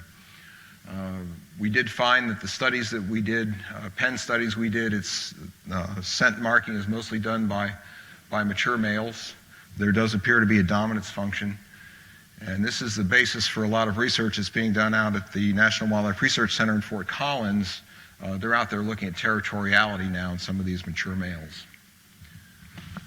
Food habits, wild pigs are classified as an opportunistic omnivore. Very simply what that means is if it's got a calorie in it and they get their mouth around it, they'll eat it. We've identified a number of different objects that they eat here on site. Typically their diet is mostly composed of plant material, but they do eat animal material, everything from salamanders up to and including whitetail fawns, adult wild turkeys if they can catch them. They eat fungi, which is bad if you're worried about the uptake of radionuclides. And they eat a whole bunch of other things, including soil, rocks, sticks, and edible garbage that they get out of Thomas's landfill. All right, as far as the damage they do on site, these are the types of damage that I'm going to talk about very quickly here. First is, and the most noticeable is rooting damage that we see across the site. This destabilizes surface soils, causes erosion, causes sedimentation. It may be tough to see. This is one of the berms on the A01 wetland that the pigs, before we fenced the wetland, pigs got in there and were rooting up the berms along the edge of the wetland cells, and the berms were sloughing down into the wetland cells. This is one of the impact berms out in our training area that the pigs are rooting, and the whole impact berm slumped and came down. Causes habitat alteration for smaller animals, causes leaching of soil nutrients when they root. You combine rooting with wallowing, and it has a lot of water quality impacts. Some of the rooting that we've had on site has been fairly extensive. Several Christmases ago, around the cloverleaf, we had a group of about 30 wild pigs that were rooting, and you can see they rooted up fairly large areas, and this was all 4 quadrants around the sides of the cloverleaf. That's not so much of a problem. You mow that twice, you get through the next growing season, you won't even know it's there. Nice level ground, unlike the impact berms there in Ada. This is not a problem. However, about the same time, we started to see rooting in some of our waste site closure caps. This was the first one that we noticed. This was in the SRL basin closure cap. This is something that I alerted ACP to and warned them that, again, this situation on level ground, you mow it twice, you get through the next growing season, you'll never even know it was there. But if that's on a slope, on a closure cap, like in D area, whole different problem. You're going to get major slumping, you're going to get loss of the closure cap. Easiest solution is to fence it, and in 2014 we started fencing a lot of our closed waste sites, and in fact we just recently fenced, or in the process of fencing, I think it's done, the D area closure cap. One of the things we've noticed on site too, one of the changes we've had, is that we've seen an increase in wild pigs in developed areas on site. This is the sign outside of 730B in B area, the DOE headquarters building, and this is all rooting in the lawn right there around the sign for 730B. This is up at the research campus, what's now called the Applied Research Center, what used to be called the Hydrogen Center. These are wild pigs that are literally outside of ARC. Go back one. This is right outside the east door of SREL's main building, rooting literally outside of the door. This is along Gateway Drive in the research campus. This is right outside of the Aiken County Technology Laboratory. All of that rooting, and again, if it's level ground, we can deal with that, but it does present a bit of a safety hazard. Wild pigs can root fairly deep. We've had them out in the toward the river swamp where they're looking for something. We think it's a subterranean fungi. They will root holes that go down 4 feet. I call them bomb craters. Back in the 80s, we actually had a timber cruiser that was walking along, looking up in the trees, and did not see one of these bomb craters and stepped in it and broke his foot. So this rooting can be a safety hazard in developed areas. The other big impact they have is on our forest resources on site. One of the things that wild pigs do that they started fairly early out here on site was back in the 50s we were trying to replant the site with pine, one of the largest pine restoration projects in the southeast at that time. And the wild pigs were steadily working against us. As we would plant those longleaf pine seedlings, the pigs would come in behind us and they would pull out the seedlings. They would chew up the rootstock, get all the good stuff out, spit it out, and go to the next one. They were very systematic about it. They would go to the first one, pull it up, chew it up, spit it out, go to the second one, same thing, right down to the end of the row, turn at the end of the row, come back up the next row, etc. 6 seedlings a minute, 1,000 in a day.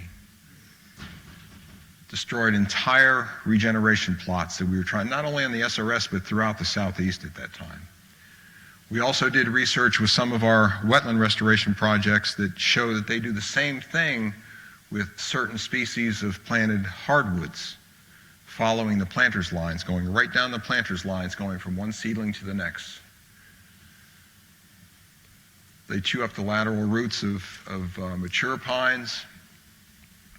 And again, like the telephone poles, they will find pine trees that are leaching a lot of resin, and they'll rub up against it and ultimately girdle the tree and kill it. And you remember those tusk glands I talked about? This is what it looks like when they get up and mark with those tusk glands on a tree, opening that tree up to disease and pathogens.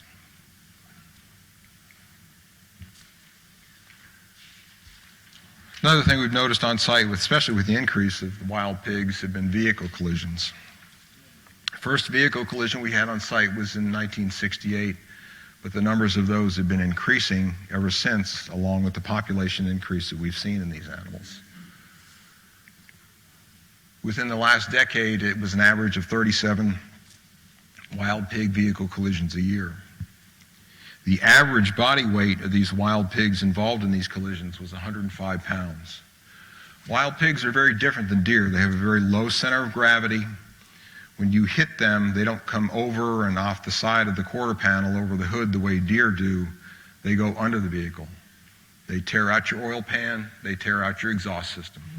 And if it's a big pig, and again, it's not coming over the hood, if it's a big pig, much better chance of you losing control of that vehicle or the vehicle possibly even rolling.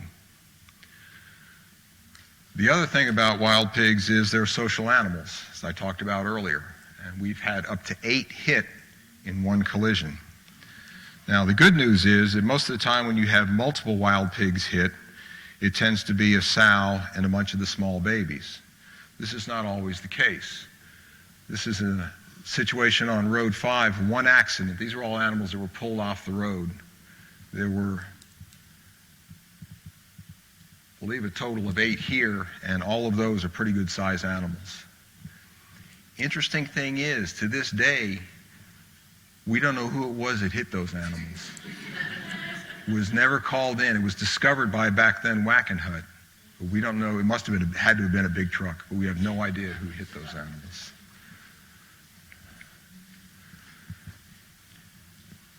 Again, remember the activity pattern around dawn and dusk. So most of our vehicle collisions are pre-dawn or right after sunset. State Farm is the largest insurer of motor vehicles in the country. And as of last year, they said that the average deer size or wild pig size vehicle collision is going to cost you $4,300. The average. So if you've got a deductible, chances are you're going to wind up paying something out of your pocket. So if you take that 30 average of 37 wild pigs getting hit a year times the State Farm average for the damage, property damage to vehicles, every year it's costing us about $161,000 in damage to government and private vehicles on site. As far as precautions to take, as you're driving along, again, most of these accidents with wild pigs happen before sunrise and after sunset. So you need to be driving along with your high beams on. You need to slow down a little bit. The conditions at night are never the best. And you need to be scanning the sides of the road. Now, unfortunately, unlike deer that have those reflective cells in their retina, that's called a tapetum lucidum, pigs don't have that. When you catch a deer's eyes in your headlights, the eyes almost appear to glow. It doesn't happen with pigs. You need to be looking for the animal itself. This is about a 200-pound boar. If you're driving along and you see that standing along the roadside, you need to slow down. That animal has no idea what you are and has no idea where you're headed. It's blinded by your headlights, probably, and it could very well run out in front of you. So you need to slow down and be prepared to stop, because you have no idea what that animal is going to do.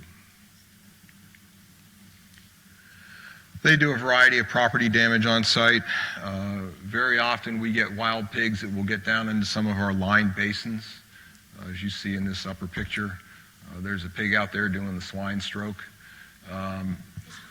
Problem is, when they try to get out of that basin, they have very sharp hooves, and they will likely puncture that lining just trying to climb out of that basin. They do a lot of damage to our fencing on site, and they do a lot of damage to some of the field equipment that we set out there as far as research. We had one Forest Service researcher that was studying birds down the river swamp, and he was setting up mist nets down there, and he just, within any 24-hour period, he couldn't keep a solid mist net out there. That no sooner would he have it set and waiting for birds to come in, and the pigs would go running right through the mist net, and he'd see his mist net disappearing out into the river swamp. So it's amazing the variety of damage that they do. They also carry a lot of diseases, transmit a lot of diseases. This is a list of some of the pathogens that wild pigs carry. The ones that are highlighted in yellow are the zoonotic pathogens. Those are the diseases that people can get. So things like anthrax, bubonic plague, foot and mouth disease. They also carry a number of diseases, not only impacts to people but also livestock. The two primary diseases of concern with wild pigs are brucellosis and pseudorabies virus. Pseudorabies virus is a herpestes virus. It's not rabies. It's also called mad itch. This is a virus that wild pigs can carry. If they're young, it likely will kill them. If they're not, they'll end up being carriers. If they transmit that to any other animal, people can't get it, but it can get, a number of animals are susceptible to it. Almost any other animal, cows included, it's almost 100% fatal. So we've actually lost it on site. One of the subcontractors' catch dogs died of pseudorabies virus. But from our perspective, again, the big one is brucellosis. Again, this is a highly contagious infectious zoonotic pathogen. It's a bacteria. According to the CDC, the vast majority of the swine brucellosis infections in people come from hunters that are processing wild pigs. It has been documented in South Carolina in a number of populations. We've never had it show up on site for all the sampling that we've done, but we still have a lot of illegal introductions that are going on up and down the Savannah River. You never know when somebody might drop off a pig that's positive for brucellosis. It could happen, so this is something we're going to have to continue to monitor for. It's transmitted through exposure to infected tissues and fluids, basically through cuts in your skin, and also going through your eye, the tear duct in your eye. This is something that brucellosis has, like all the brucella infections, the clinical symptoms are basically flu-like symptoms. So the way it runs is, you get the flu, what you think is the flu, all the classic symptoms. High fever, headaches, could be diarrhea, could be vomiting, muscle ache, and it runs its course in a week or so, a week to 10 days like they always say, and you go, okay, good, over it. I gave it the flu bank this year, I'm done. Well, about 3 months later, it comes back. Same symptoms, but a little bit worse, a little more severe. Lasted a little bit longer. And your doctor says, well, you were unlucky, you got another strain of flu, but you got over it, and move on. 3 months later, it comes back again. And every time it comes back, it gets worse and worse and worse. Bad news is there is no definite cure. They can try to cure it with a cocktail of antibiotics, but they haven't had a lot of success with people here in the U.S. in curing swine brucellosis. Dr. Skip Jack, a veterinarian down at Mississippi State University, told me that he knew of 2 veterinarians that when they contracted swine brucellosis, they both knew what was coming. It's not going to kill you, but it's going to be so debilitating that you'll be non-functional. Both of those vets committed suicide. So this is a bad one. And that's 2 people that should have known what was coming. This is a bad one. This is not something we want to have to deal with. So prevention is absolutely through PPE. So this is something we're going to have to continue to maintain at our check stations on our deer hunts. Again, we've never had any positive animals for brucella on site. But like I said, we got people dumping pigs up and down the Savannah River. It's entirely possible they could dump off a brucella positive animal. You never know when that might happen. So we're going to need to continue to monitor for this so this doesn't impact us. Another type of damage we have are attacks on people. This does happen. A lot of people say, pigs don't attack. No, it's not true. It actually does happen. It's rare. It's very rare. But it can have very serious consequences. Adult males especially have very long tusks, long sharp tusks they can do a lot of damage with. We've had a number of dogs killed out on site. Attacks on people can happen under both hunting and non-hunting circumstances. We've had a few attacks on the SRS, mostly things like we had surveyors back in the 90s that were cutting survey lines from the swamp terrace out to the river. And we were trying to build a drainage model for the river swamp. And they would be cutting, with machetes, cutting survey lines through cane thickets and would happen upon a large boar that was bedded down. And unfortunately, they were inside that fight or flight distance, and the pig ran them up a tree. Happened a number of times. We had a hunter in the mid-1990s, a stander that was out on one of the roads, had several dogs run a big boar out in front of him. He shot it. For some reason, the boar took offense to that and ran over and punched a hole in his leg. Knocked the guy down. He was on his back kicking the boar, trying to fend it off when it expired. So it has happened. We've never had what I would consider to be an unprovoked attack on site, but attacks do happen. I will remind you that I talked about an increase in seeing pig sightings in developed areas on site.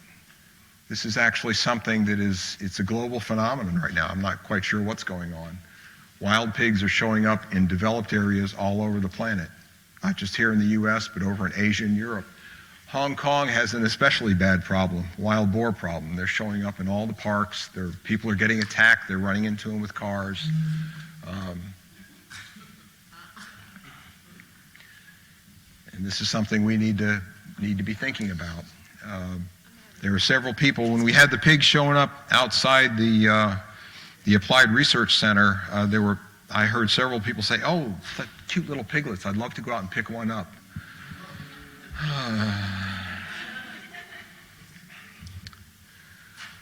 A study that we did about 4 years ago on wild pig attacks on humans actually showed that attacks in developed areas globally are on the rise. They are increasing. And this is something we need to warn people about. This is you're not going to put up signs, no, wild pigs not welcome. They're going to show up in our industrialized areas on site. People need to realize these are dangerous animals, and you don't go out and pick up the cute little piglets. Yes, they are cute. My wife and I have raised several in the house. They're easier to paper train than puppies. But when you pick one up in the wild and mom's close by, it's not going to be a good outcome. So you don't want to do that. The other thing is that we've seen with this, when the pig bomb went off in the United States, it also went off globally. Didn't just happen here in the U.S. and Canada, it also happened in Western Europe and Asia and Hong Kong. We've also seen an increase in the number of fatal attacks on humans by wild pigs. These have also been going up. You didn't hear about this on the news. This is going on out there. You hear about shark attacks. We just heard about one the other day. A surfer got bit. Okay? But you never hear about the wild pig attacks. If you look at the worldwide scoreboard between 2007 and 2017, and you look at the sharks that you hear about on all the news channels, and this includes white sharks and tiger sharks and bull sharks and oceanic white tips, all thrown together in that decade, they killed a total of 64 people. If you look at the fatal attacks on humans by wild pigs, one species, Sus scrofa, they killed a total of 84 people. You didn't hear about that on the news, but the pigs are winning. So this is serious. You know, we need to make people, especially in industrialized areas on site, realize this, that this is not something that they should take lightly. Being a nuclear site, we also have to worry about radionuclide uptake by wild pigs, and we have been monitoring this since we started the deer hunts in the mid-60s, primarily looking at radiocesium and strontium. Interestingly enough, with wild pigs, their radiocesium body burdens go up in the summertime. Fortunately, we don't hunt them in the summertime. The good news is the radiocesium body burdens have been going down. There was, I can't remember his name, someone who was fussing at the site saying that, the wild pig radiocesium body burdens have been going up lately. Well, not if you look at the big picture. They are still going down. He was down over here, I think, looking at that right there. And to this day, deer still have higher radiocesium body burdens than the wild pigs on the SRS. And it's dietary driven. All right, so we've got these pigs. They've been here for a long time.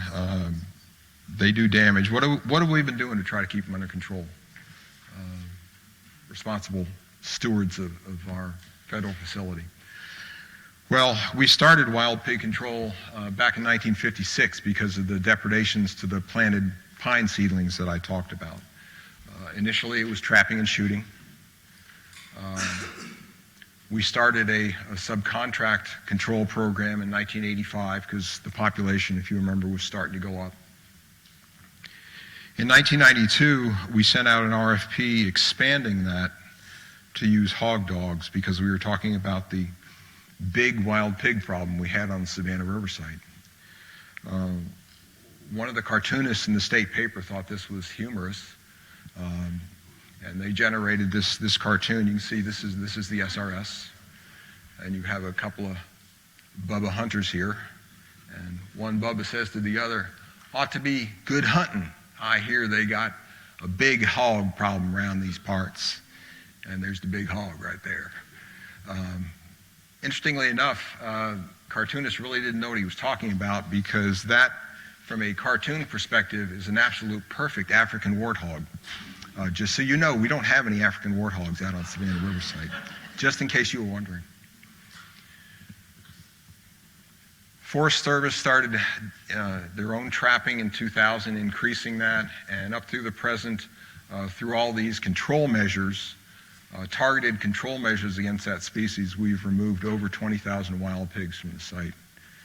And again, the numbers go up. Every now and then you get a surprise.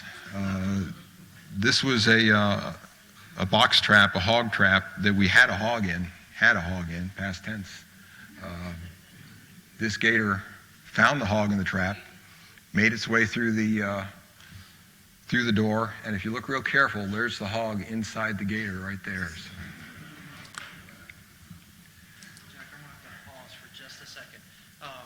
I have a requirement at 4:45 that we have to stop and take public comment. It's just a little legal thing that we have to do, and then we're going to get you to keep going. Okay, because I think they're really interested, and I'm not trying to cut you off at all, I promise. So when I checked earlier, there was no one signed up for public comment. Does anyone wish to make a public comment at this time? Seeing none. Okay. I fulfilled my legal obligations. Jack, keep it. No votes from no more pig talks? So we started the public hunts in '65. The hunters were allowed to shoot pigs from day one, although they weren't really popular early on. We did have 2 special hog hunts in 2001, 2003. Collectively, the public hunts have only removed about 4,500 pigs from the site. Not as effective as the other control method. And this is true in general with wild pig populations. Recreational sport hunting is not an effective management tool. It just doesn't remove enough animals. We've also had research collections with SREL. South Carolina DNR did some control shooting on some of their wildlife food plots, removed a few hundred animals. But again, it was that subcontract control effort that has really removed the most. We have tried did a little work with Judas pig techniques where you take their social animals, you capture a wild pig, put a radio collar on it, turn it loose. 2 weeks later, go out and find it. You hope it's found some of its brethren. You shoot all the brethren, let the pig go, and let it go find more of its kin. Works with goats. Works with feral goats, doesn't work with wild pigs that well, but this is something that we've looked at. We've also done, I mentioned this before, also done fencing exclusion. We initially did it in 1999 with the Forest Service had a white oak seedling orchard down off of Hog Barn Road. They had a fence around with electrified fence. It did keep the pigs out. They were able to grow the seedlings up to high enough, tall enough height so they could replant them. You saw the problems we had with the AO1 wetland. We put this, back up. We put this hog-proof fence around the AO1 wetland, bury the wire a foot in the ground, put barbed wire across the top. Pigs haven't been back since. I mentioned that some of our closed waste sites, we started with the SRL basin, and we've continued that up through the present. In general, this does tend to keep pigs out of the waste sites, but if there's something in there they really want, pigs can jump a 3-foot fence. Not as graceful as the deer, but they'll clear that 3-foot fence. So if they really decide they want to get into that D area closure cap, they'll be able to do that, in spite of the fence we put around there. But that will keep most of them out. Again, if you bury it about a foot down the ground. So, in general, outside of the fact that we are continuing to learn more about these animals, population seems to be going up. I'm at a loss with that one. I'm not quite sure. It's, as I said, it's a combination of our control techniques not being quite as effective. With the deer herd drop and more forage resources out there, they're cranking out more little pigs. They're breeding younger. So that's something we're going to have to get under control. I know a lot of people don't like it, but we are going to have a continued need for lethal removal. I'm sorry, we just don't have any other tools in the toolbox right now outside of exclusion that are very effective. We've got people that are working on pig-specific toxins. They're not there yet. We've actually got people at SREL that are testing out some of that on site. But it's not at that point that we're going to be able to use that as a major management tool across the site. There are people out there that are working on oral contraceptives for pigs. They're not there yet. So future tools maybe, but at the moment, it's going to have to be, you can fence certain areas. Fencing's expensive. It's expensive to put up. It's expensive to maintain. So we're going to have to continue that lethal removal. And I have passed the baton on to Dr. John Kilgo at the Forest Service, you see there, and Dr. Jim Beasley over at the Ecology Lab, and they are continuing to do research here on site based on all the years of study that we've done in learning about these animals. And with that, I'm going to go ahead and thank you for your attention, and I'd be happy to try to answer any questions you might have. Joyce, let's start with you. Joyce Underwood, Cab. So obviously you said you haven't figured out a solution to the hogs, but has any of your research yielded anything that might translate to controlling other invasive species?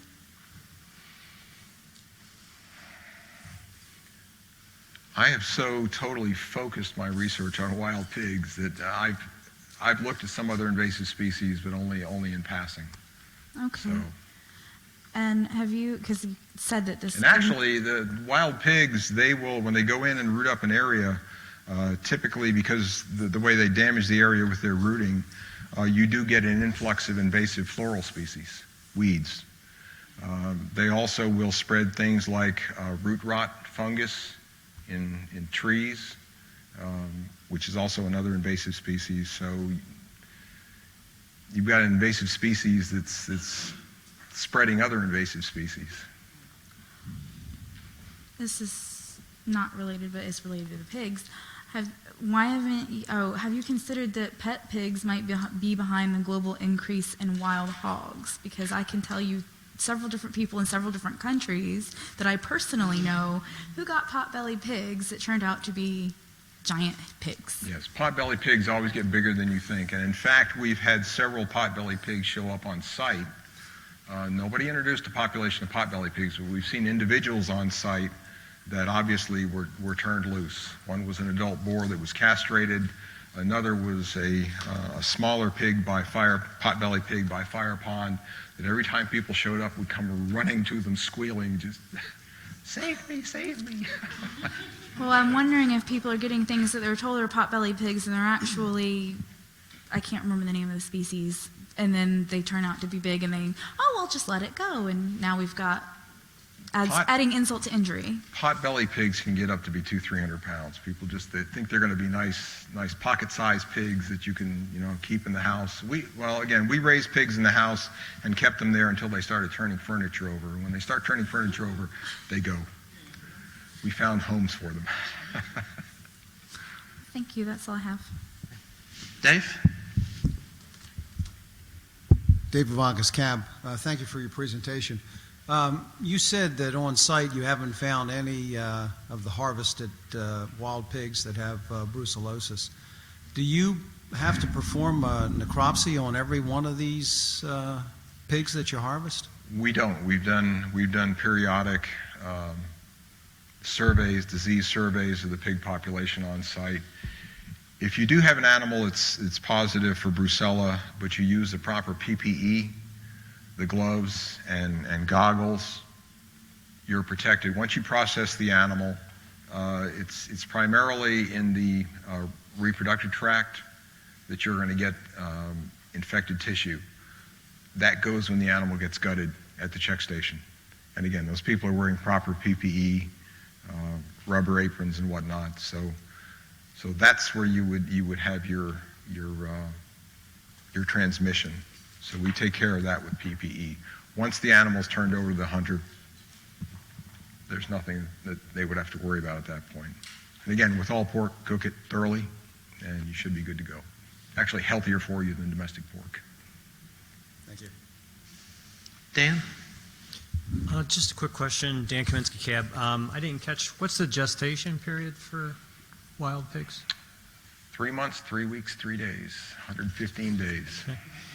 And the public hunts, is the general public invited, or do you have to have a DOE sponsor? It is it's a drawing. And it used to be a morning and afternoon hunt. Now it's just a morning hunt. But again, the hunts, I'd be perfectly happy if they didn't shoot pigs on the hunts. We have people that apply from up and down the East Coast to come on our fall hunts because they have a chance of killing a wild boar. So I don't think we're ever going to shut that down. But again, I don't see our public hunts as being a really viable control method. We're unfortunately going to have to keep up with our subcontract trapping and dogging and shooting. And as you saw, even that's not solving it. Narinder? Thanks, Doctor, for your wonderful presentation. Has you or anybody in the SRS organization has calculated what damage these wild animals cause and how much it could cost? Well, I talked about the vehicle collisions, what that's costing us in property damage. The only fatality we've had associated, it wasn't a primary vehicle collision, it was a secondary collision. The only human fatality we've had with a large animal vehicle collision on site involved a wild pig. We have had people chased. We did have a hunter injured. They could compromise our waste site closure caps. If they ever got into D area, they could lay that to waste in a very short period of time. So they can do a variety of damage here on site. If we got disease-positive animals, especially with pseudo-rabies virus, it could be impactive of our whitetail population on site, our bobcat population on site. Does DOE fund your research? At the moment, they do, but strictly right now, I'm writing up all the data I've collected. They don't let me out in the field anymore. So. Just kidding. Thank you. Bob? Bob Smith, Cab. Well, I've always heard that pigs are smart, and your comment about them learning about the hunting, the capture dogs, and changing their habits from that standpoint. And then you talked about them rubbing on the creosote post. Is it possible that they're rubbing on the creosote post because they have learned that it has some effect or impact on their infestation of fleas, ticks, whatever? I have actually had people tell me that. I'm not quite sure I bought off on that pigs are smart enough to figure out if I rub on this nasty black telephone pole that all my hog lice problems will go away. But if you talk to hog hunters, that's an old hog hunter trick, is they would take used motor oil, go down into the river swamp, and pour it around the base of a tree. And then you come back to hunt that area a week or two later, and the hogs have come in for miles just to rub up against that tree. Under record, that's completely illegal to do that. I seriously doubt that stops very many hog hunters. But that's something that's been known for years, and that's what we've been talking about. Boy, this would be a cheap monitoring tool. Get a fence post, stick it in the ground, cover it with creosote, and if there's pigs around, they're going to come up and rub up against it, and you'll see it. Forget about spending all this money on trail cameras. That's absolute proof that, I that guess you've got pigs. Sidebar comment of that would be, though, what else are we going to teach them, and what are we going to create by teaching them? Well, that comment about we've selected for runners that don't bay up anymore, that's strictly anecdotal. But I got to tell you, I've talked to other people that had that same experience, that they started using hog dogs, and their catch went through the roof, and they decided this was the silver bullet. This is what was going to save them. And you talk to them 10 years later, and they just don't stop anymore. Is that being too anthropomorphic, saying that they learn? I don't know, but they just don't seem to stop anymore. Grace Ann? Hi, Grace Ann Martin from South Carolina DHEC. For those subcontractor hunters, what do they do with the meat or the hogs that they have killed? They are left in the woods. Pigs die in the woods. Could they potentially... We have looked at carcass donations. They are not state game animals. There is because of the brucellosis concerns and whatnot, there's always that liability that you could give the meat to Golden Harvest and then somebody gets sick and it's because of that contaminated meat I got down at the bomb plant. So we've had that conversation numerous times. I actually had people lined up ready to start processing animals, but in truth, the liability is such that it isn't worth it. They don't belong here anyway. Joyce? Joyce Underwood, Cab. I didn't ask this before because I thought surely someone else would. They do it with feral cats. Have you considered catch and release with the sterilization? They have, but the comment always comes back, if you can catch them and sterilize them, why don't you just kill them? If they're close enough to shoot, we want to get rid of them. That's the point. And even if you sterilize it, it's still going to be destructive. It's still going to root up. It's still going to destroy your closed waste caps. It's still going to run into vehicles. It's still going to eat your whitetail fawns. What have you solved? So we have there is a contraceptive that a lab over in England has perfected that's injectable for pigs. And they started that with they're using it on wild boar. Wild boar, again, over there are game animals, so that's a little bit different. And when they brought that over here and started talking to wildlife services and some other people about using it here, again, the same comment. If they're close enough to inject, just shoot them. Things we have learned today. Bobby? Bobby Williams, Cab. You said that there are 6 different species of hogs on the Savannah River site? No, we only have one species, Okay. Sus scrofa. And during the controlled deer hunts, are the hunters allowed to keep the hogs that they dispatch? They are, so long as they're cleared by RADCON at the check station. Okay. And this might be a dumb question, but is that... There are no dumb questions. Remember, we're talking pigs here. Is that brucellosis the same as swine flu? No, swine flu is influenza. Again, that's one of those pathogens that was highlighted in yellow that wild pigs can carry. Okay. All right, thank you. Betty, your card's up. Betty Cook, Cab. Thank you for your very interesting presentation. My question was you're talking about the population is increasing so much, you couldn't put just like a chemical in the food that would just make them sterile? I mean, that wouldn't be an immediate fix, but down the line, they wouldn't be reproducing.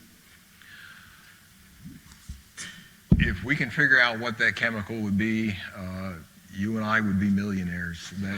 They are looking for that. There are several labs now that are trying to come up with an oral contraceptive. The problem that they've run into is, again, it's the delivery. It's got to be oral. They've got it injectable, but they don't have it oral. The concern is that even if you get there, you're then going to have to test it. So what happens if we have this oral contraceptive that we put in baits and the wild pigs out on site eat it and it shuts them down? What happens to that black bear that's moving between the mountains and the Pocosin wetlands on the coast that we have? We have black bears that move through the site on a fairly regular basis. They're not residents, but they do move through the area. What's going to happen to that black bear if it kills a pig on the site that we've now shut down with this oral contraceptive and it eats that pig? What's the impact of that bear? Well, we don't know. So if we're still hunting out there and we've shut the pigs down with this oral contraceptive and somebody shoots a pig on the deer hunt, takes it home, feeds it to his family, what's the impact of that hunter's family? Well, we don't know. That's the problem. We're not there yet, and we don't know what all the non-target impacts are from either contraceptives or toxins. Absolutely a viable tool, and it's one that people are looking into, but we're just not there yet. Now, once you get it to work, there's all sorts of collateral damage you got to look at. Not only to people, but other wildlife. Vultures. If you've got an animal that you kill with a toxin, and all these vultures show up, do you now have 6 dead black vultures? We don't know. So there is a toxin, sodium nitrite, that we are testing right now with non-target impacts to vultures, and it's not looking good. Thank you. I thought about, too, just what you're saying, that even the deer would eat it, so you have to be careful. Well, that's the other thing. Part of toxins and contraceptives, if it's oral delivery, you've got to have a feeder that only pigs can get into. And even if you put a heavy lid on it, which seems to be everybody's solution, if you get 3 really hungry raccoons working in unison, they can lift that 30-pound lid. So And a black bear absolutely could lift the lid. So, you know, we have yet, not only have we not cracked the nut on that pig-specific toxin and contraceptive, but we haven't cracked the nut on that pig-specific feeder. But there are people working on that. Thank you. We're going to go to Carl and then Greg. Yeah, Carl Steen, CAB. Do you hear reports of significantly increasing populations in neighboring areas in Aiken County or Barnwell County? They have been increasing across the state. We actually just recently completed a genetics workup of pigs that have been collected all over South Carolina and analyzed by the National Wildlife Research Center out in Fort Collins. And absolutely, genetically, they have evidence that pigs are being relocated around the state. And we've got pockets of pigs that don't match anybody else that obviously were brought in from out of state. So there is still active stocking going on. And we now have wild pigs in parts of every county in the state.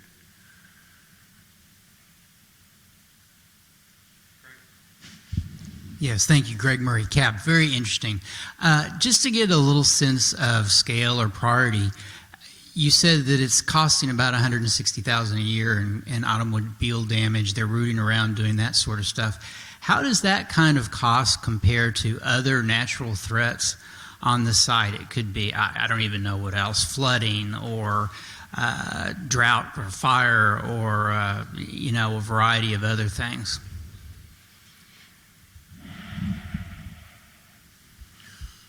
This is a component of the challenges that we face trying to run the site.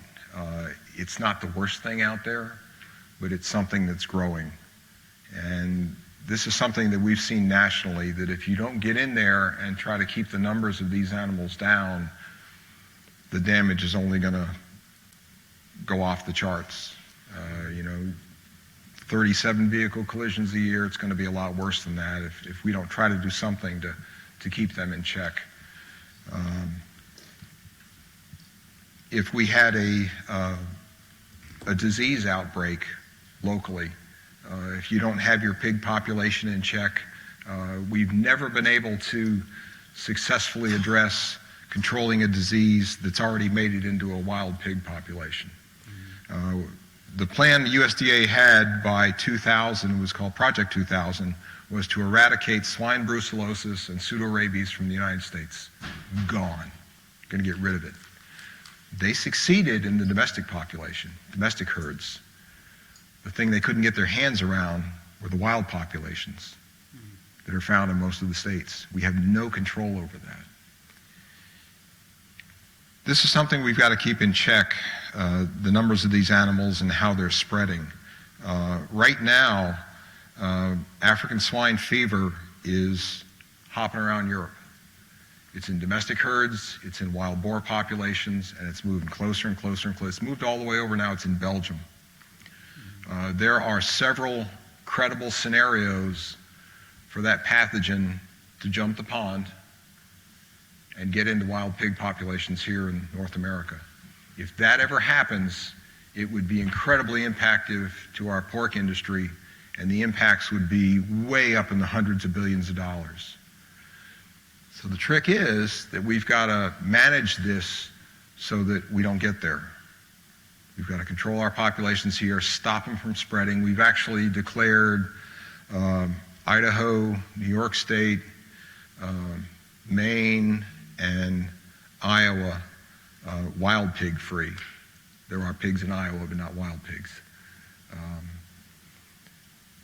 This is something that was just getting out of hand. Like I said, it had gone to 48 states. It was going to be all 50. By the way, Wyoming and Rhode Island are the two that have never reported a wild pig. But down Is that here, because they don't look? How no. they become? Wyoming was very proactive. They promulgated laws years ago that you are not allowed to bring wild pigs into the state. You are not allowed to own wild pigs in Wyoming. They've had them in just right next door, I think within 20 miles of their border in one of the neighboring states. But they've been very proactive. They don't want wild pigs. They've been very proactive in keeping them out of Wyoming. And they're surrounded by states that have had them. Right. So So it can be done. It's just an issue of will to do it. It can be done up north because those populations were only recently introduced, and they've never been very dense. They're very low density populations. And so because there aren't many animals, you can go in there and spend a fair amount of money and eradicate them. That's never going to happen in North Carolina, South Carolina, Georgia, Florida, Alabama, Mississippi, Louisiana, and Texas. Texas now has them in all 254 counties. Wildlife Services, with their aerial gunning and whatnot, they're killing over 25,000 wild pigs a year in Texas. However, the estimated population is 2.6 million. Yeah. That's a drop in the bucket. All right. So maybe this is a question for Michael and Jim then. Is this on y'all's radar as threats to your facilities and your operations?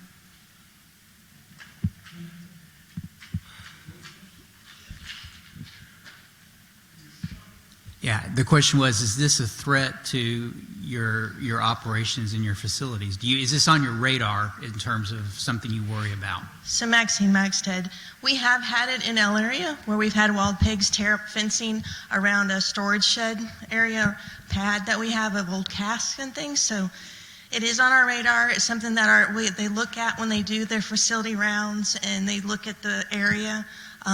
It's something that they have to look for. So yes, it's on our radar screen. On site, Forest Services manages the natural resources. So when you have an incident like you've got animals showing up in L area, we had a big boar that showed up in Z area around Saltstone. They do have those subcontractors that I talked about. They're on call for specific incidents like that where they've got to go in and remove a specific animal that's in one of our industrialized areas. It does happen. It happens on military bases around the country that have wild pigs. This, again, is just one of the challenges that we have to deal with in trying to manage a large federal facility. We have started fencing our closed waste sites, which I think was a wonderful thing when they started doing that, because there's so much damage that could be done. You could destroy the entire D area cap by letting wild pigs in there. End up having that picture of the impact berm out there, that the whole thing just slumped. These things dig deep, and the impacts can be very serious. But we do take this serious. We are, again, and we aren't just trying to control the problem. We're also trying to learn about these animals, and it is getting better. So take you back a little bit if I can wander here. I appreciate everything in the time. We are out of time. Okay. So I do appreciate your enthusiasm. I've been cut off. The hook's been brought out. Thank you very much. Thank you all. I do. Thank you, Jack, for presenting. Definitely. I'm sure that if some of you have some remaining questions, you might be persuaded to hang out in the lobby for another few minutes, but I do want to be respectful of everyone else's time. We are getting a little bit late, so thank you very much. Gil, do you have any closing remarks for us before we end the day? I do want to remind everyone about the administrative and outreach meeting. We are going to discuss a committee recommendation. So all the A&O members, please attend the meeting, and anyone interested in talking about committee attendance and record keeping and phone conduct, please come to that meeting. Other than that, that's all I have. Tomorrow we're going to be back here at 9 a.m. 9 a.m. And we have a full day tomorrow, so coffee up if you coffee, tea up if you tea. That's not golf. But come tomorrow, we have a lot to go over, and I know we went over a lot today, so tomorrow's another jam-packed day. So I look forward to seeing you all tomorrow morning. Thank you.